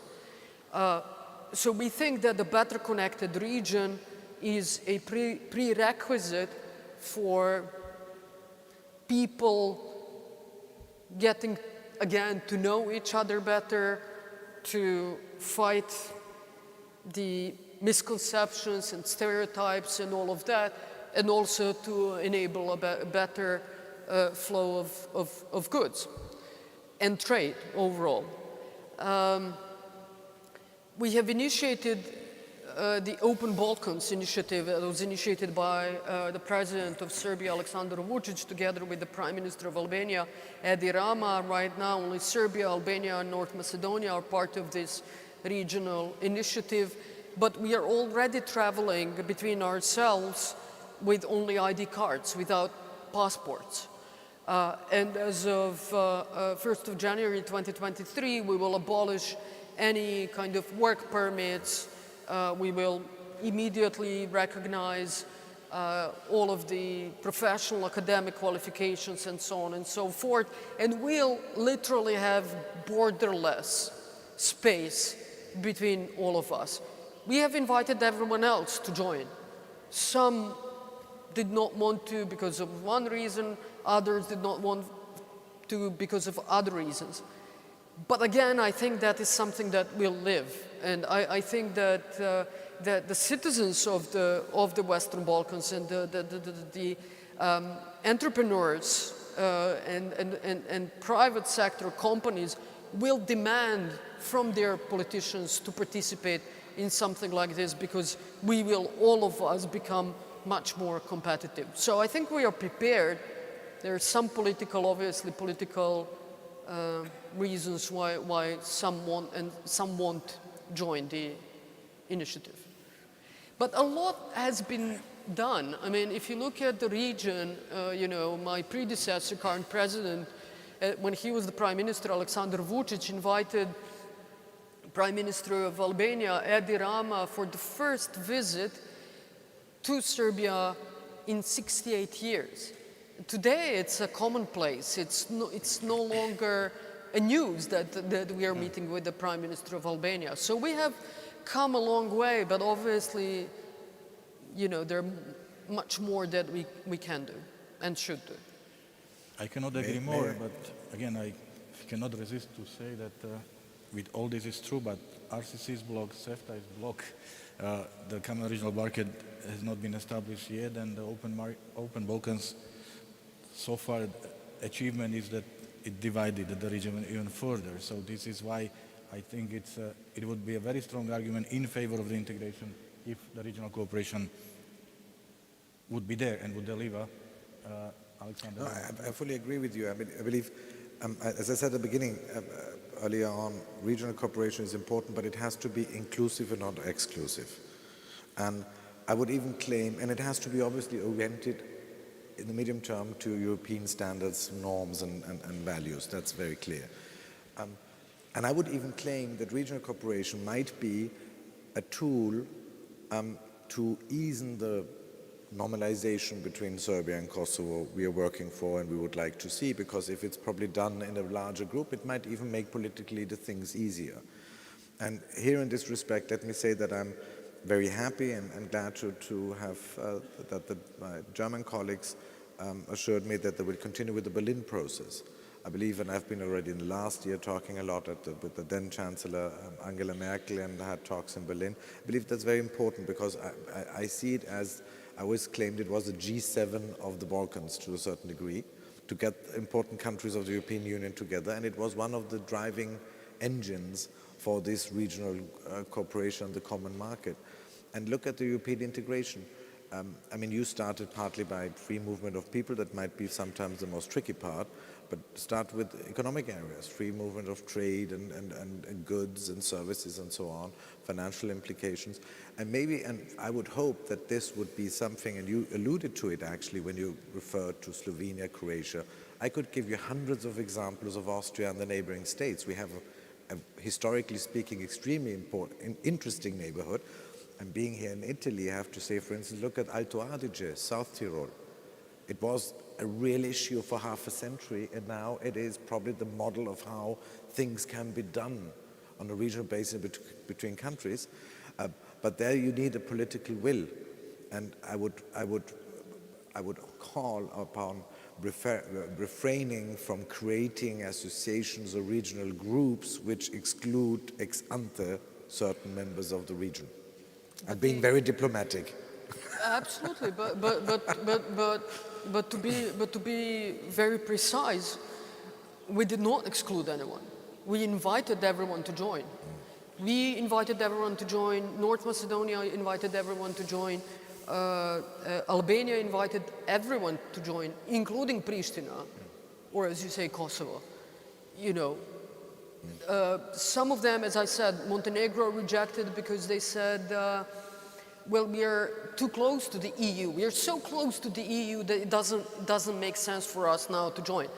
They've changed the government. I will speak certainly to their prime minister, to the new prime minister again, to see if they, you know, because I really think that that is something that such initiatives show that we are prepared for the EU. On the, you know, other regional initiatives, Serbia has done its utmost, not just not to block any of the regional initiatives, but to really show that regional cooperation is one of the most important things for us. I'll give you an example. When the government in Pristina put in these 100% taxes, effectively banning goods from central Serbia, at the time we discussed with the EU and RCC, Regional Cooperation Council, the regional roaming agreement. And everything was set, everything was prepared for all of us to sign.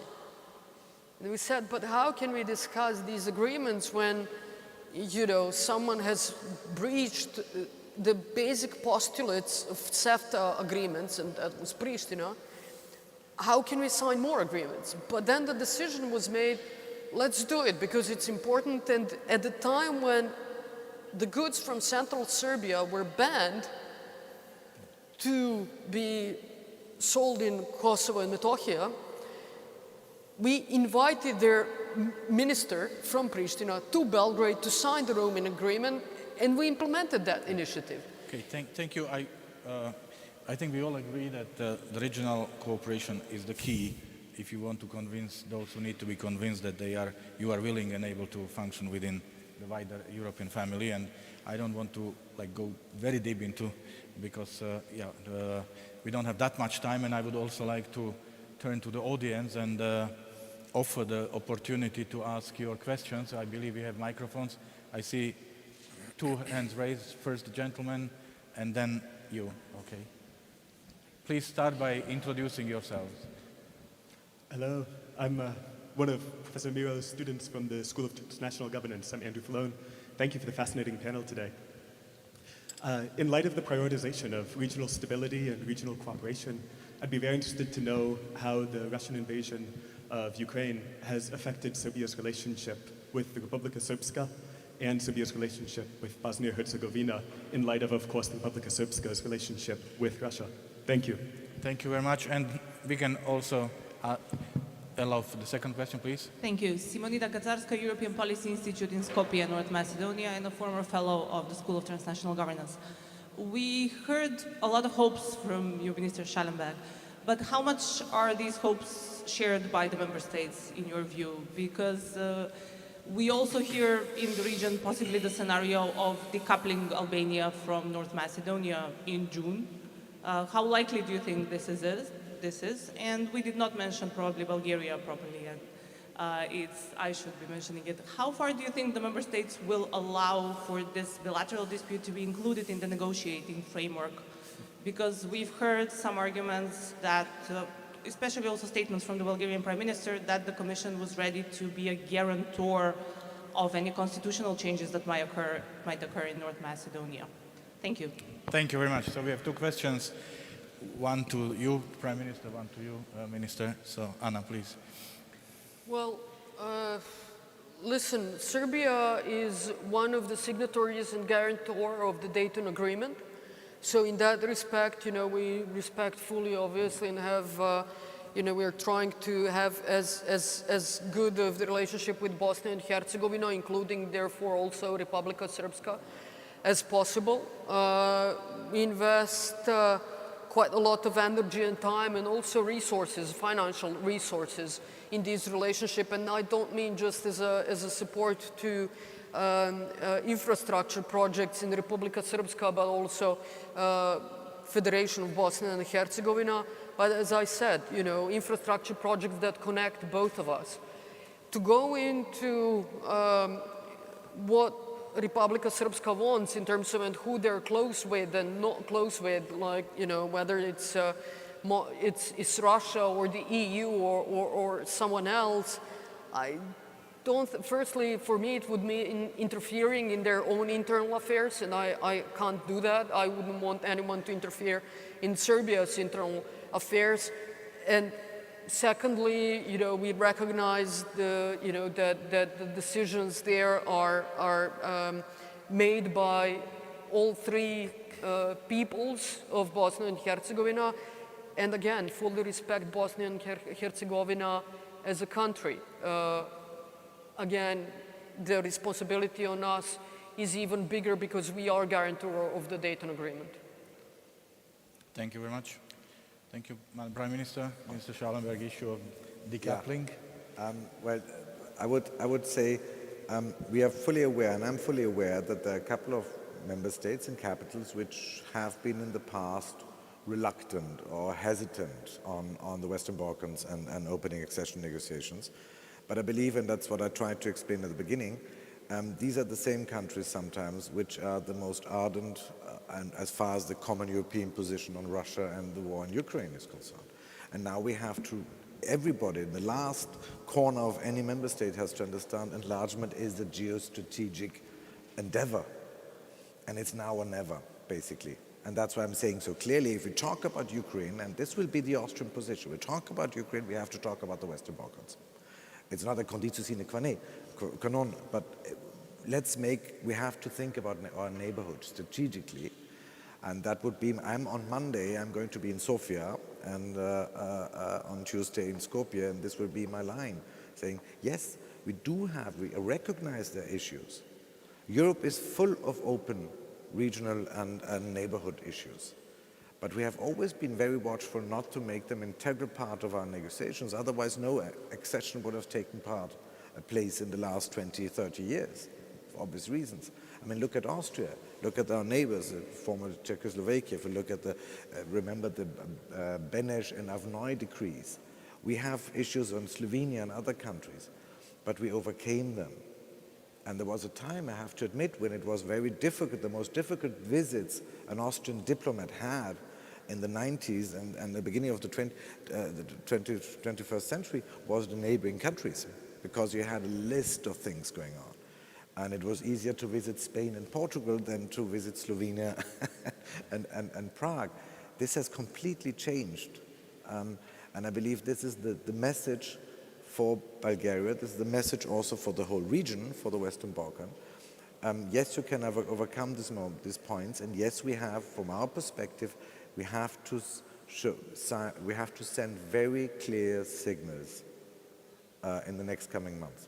I believe now is crunch time, and that's why our position is opening negotiations, no decoupling, open with Albania, open with North Macedonia, visa liberalization for Kosovo, and I'm happy that I heard the Prime Minister of Serbia agreeing with this point, and think about Bosnia-Herzegovina. They have applied 2 years ago, they've been waiting for the candidate status. So let's get our act together, and this is not the solution for all the problems, don't get me wrong. But it changes the nature of these issues. And Austria is one of the best examples for that. Thank you. We are also receiving questions online, and I would like to choose one which is goes towards you, Prime Minister. How has the conflict, the war in Ukraine, changed the relationship between Serbia and Russia? I think it's an interesting question, so if you could elaborate on this. Yes, well, it has changed our relations in a way that Serbia has also said that the aggression on Ukraine is very wrong, and we have really firmly put our viewpoint out on that issue, which is, I think, extremely important. And we have joined, I think, at least 6 declarations of the EU on criticizing the breach of territorial integrity of Ukraine. We have also voted in other organizations, and especially in the UN General Assembly, alongside everyone else who have criticized Russia for breaching the territorial integrity of Ukraine. So it has changed our relationship to an extent, but we very openly said so. And again, when we talk about the values, but also the international order, these things for us are black and white. We recognize the territorial integrity of Ukraine. It was an act of aggression, and something that needed to be said so outrightly. Thank you very much. We are also getting questions related to the Serbia-Kosovo dialogue, but since Kosovo is not here in the panel, I will not want to discuss these issues. Instead, would go back to you, to the audience. We still have 5 minutes time, so if there are... yes, over there, there's a gentleman. Yes, I see one hand raised. Please introduce yourself. Thank you. My name is Wojciech Sadurski. I'm ex-professor of EUI, currently at Sydney and Warsaw. And my question is to the Prime Minister. I really admired your statement that Serbia is now more committed to European values than some current member states of the EU are. And I think that I know which current member states you have. So let me ask this hypothetical, which is a way of testing your views. Suppose that Serbia currently is a member of the EU. Which way would your government vote in the Council on the Article 7 rule of law procedure against Poland and Hungary? Thank you. It's getting more and more interesting, Prime Minister. Well, to be perfectly honest, I have to say that it's difficult to answer that question because, you know, the hypothetical questions bring with them an interesting argument in which, you know, you can lose a lot, but you do not win anything. And as the Prime Minister of Serbia or any of the country, I would be foolish to answer a question which bring nothing to Serbia, but would enable, you know, me to compromise my country in some ways. I hope you appreciate it. Thank you. Thank you very much. We have discussed the issue of the Western Balkans and the EU part and from many perspectives, but there is one aspect which I have not really discussed much, and this is the role of the diaspora. I mean, there is a massive diaspora from the Western Balkans in the European Union, which also means a brain drain as a problem, but tell me, can the diaspora be a factor? Can the diaspora play a role? How to use the diaspora to speed up the process of integration? And of course, Minister Schallenberg, you are at the receiving end, at the benefiting end of the brain drain. How do you see the role of the diaspora and the potential of the diaspora in the accession process for the region, Madam Prime Minister? We have 2 minutes left, so we have to be quick. Okay, so I'll try to be very fast. Listen, I think we have managed to a large extent to resolve the brain drain problem, especially for the highly skilled workforce, because since 2016 we have invested a lot in the transformation of our country and our economy to become the economy based on technology, research and development, science, innovation, creativity, and currently the strongest and the booming sector in Serbia is information technology. So a lot of highly skilled people started coming back to Serbia, and we have also introduced special tax incentives for foreigners, highly qualified, well-educated, highly paid foreigners to come and work from Serbia to further boost this. Overall, I think, you know, that we have tried to reach out to our diaspora through new organizations that were established, such as Returning Point, to see how they can help us and provided special financial incentives to our universities, faculties, science fund, for them to have joint projects with diaspora, because I do seriously believe that diaspora is one of the key components for our further reforms going, you know, making us into kind of a country fully fit for the EU membership. Thank you. And once we become the EU member country, not to enable people to leave, you know, but actually become a country where people will want to come back and come to live and work. Thank you very much. Mr. Minister, 30 seconds. Yeah, 30 seconds very briefly. I mean, brain drain is not an issue only for the Western Balkans. We know it from member states of the European Union as well in the East. For us, the communities are very valuable assets, you could say, and many of them are Austrian citizens by now. The answer is very easy. You could use the famous phrase Bill Clinton has coined, it's the economy stupid. It would stop in the moment you have economic perspectives. If the young people have the idea, the feeling that there is something waiting for them at home. And one interesting last sentence, we have an important community in Austria coming from Serbia and an important community coming from Kosovo.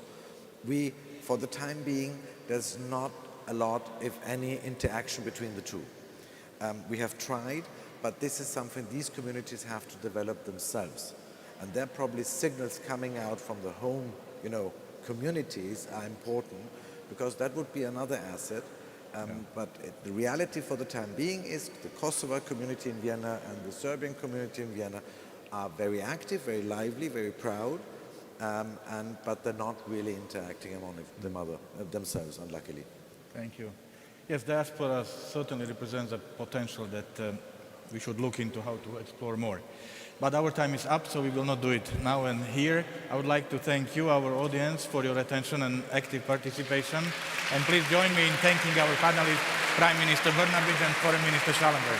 Thank you very much. Thank you so much as well from me, Prime Minister from Serbia and Foreign Minister from Austria. That was a fascinating discussion with great questions from the audience here in the room and online. Now I'm sure everyone is very hungry, so it is lunchtime. You have 50 minutes and we will meet back here at 2:50. So see you then, back at 2:50.